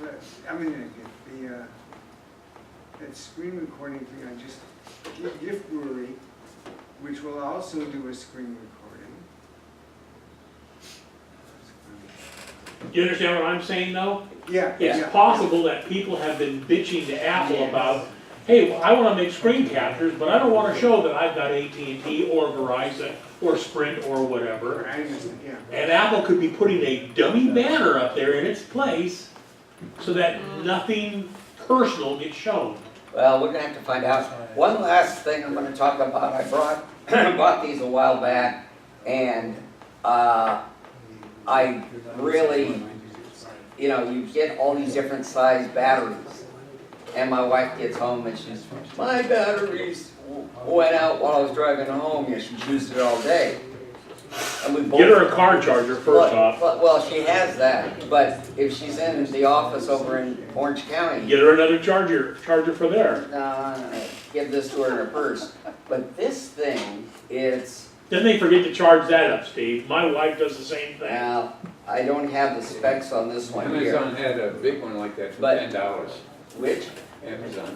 Well, I thought about giving her the Delco battery out of our old car. And let her, that ought to be good for a while, you know. But the thing was, one thing I did notice is I'm sitting at my desk upstairs and I'm using something else and I can't plug this into recharge to the computer. So I take, or my phone I mean, and so I plug this into my phone and I can't go believe how fast it charges. It's like day and night. This, Probably a higher amperage than what the regular Yeah. 5-watt charger is. this one's called an Enerplex, always in charge. And the thing is, I bought the 3 of these, one for each of our family, for $20 over at Marshall's. Yeah, Marshall, I'll tell you something, anybody that doesn't have a case on their iPad or their iPhone, go over to Marshall's, Big Lots, or What'd you figure out? On my phone, only when I've got it recording on QuickTime, then my phone also goes to 941. But when you do the other one, it works fine? When I unplug it, it goes back to 1151. That's what I'm saying. So I'll bet it's a banner that they're shoving up It is a there. banner that It's a they put banner- on when they're It's a recording. banner they're putting up there so that you don't see any personal information. Yeah. I didn't ask for that. Well, it's a feature, not a, There's probably a hack in terminal that you can fix. Yeah. no, I ain't There's going. a hack to fix For everything. years, I've They not wanted to programmed go it into with terminal deprogram. on the computer, Well, that's probably what it is. I mean, and basically it just for was kicks, I'm gonna because go ahead and write in if iOS you make today. a change in the operating Or actually, system, Allison would probably know. I'm supposed to be what talking to her happens later is today, so. it may stick and may screw up things. Well, why didn't it do it on But- yours? Huh? Or it did do it on Because yours? I They do it wasn't as plugged his. in at the time. So the thing was I said, well, okay, I want to know, for instance, I get a computer in, and it's got a cracked screen. Well, Apple uses so many different, they use Chimai, they use Samsung, they use Philips, all these different LCD panels in their notebooks. And I need to know before I tear it apart what it's gonna cost me to get a generic Yeah, you don't want that. Samsung, for instance. Well, there is a terminal thing that you can do, it's 1 or 2, I think it's 1 line actually. And you have to copy it exactly as it is. But then you run it in terminal and it tells you LCD and the manufacturer and the model number of the screen. It's like, you know, I never wanted to touch, I like programming, that's the reason I got into Apple was basic programming. But I don't want to tinker with those other things. Greg, I got an iPad and I a lot of dropping, you know. Just a second. Dropping off, is it maybe my modem or just an iPad getting old? Oh, you're, iPad. yeah, dropping off of Yeah, the, just dropping. just dropping off the Did you Wi-Fi. take that desktop picture yourself? Or if I, pick if that I, off if I go somewhere? to a program. The I'll get Yosemite one picture? and drop. The desktop picture. Oh, I would try to. Of Yosemite? Was That works? I just did a Google search on Yosemite images. Yeah. Familiar? Yes, it does. What? I like that. What I camera? just wanted to identify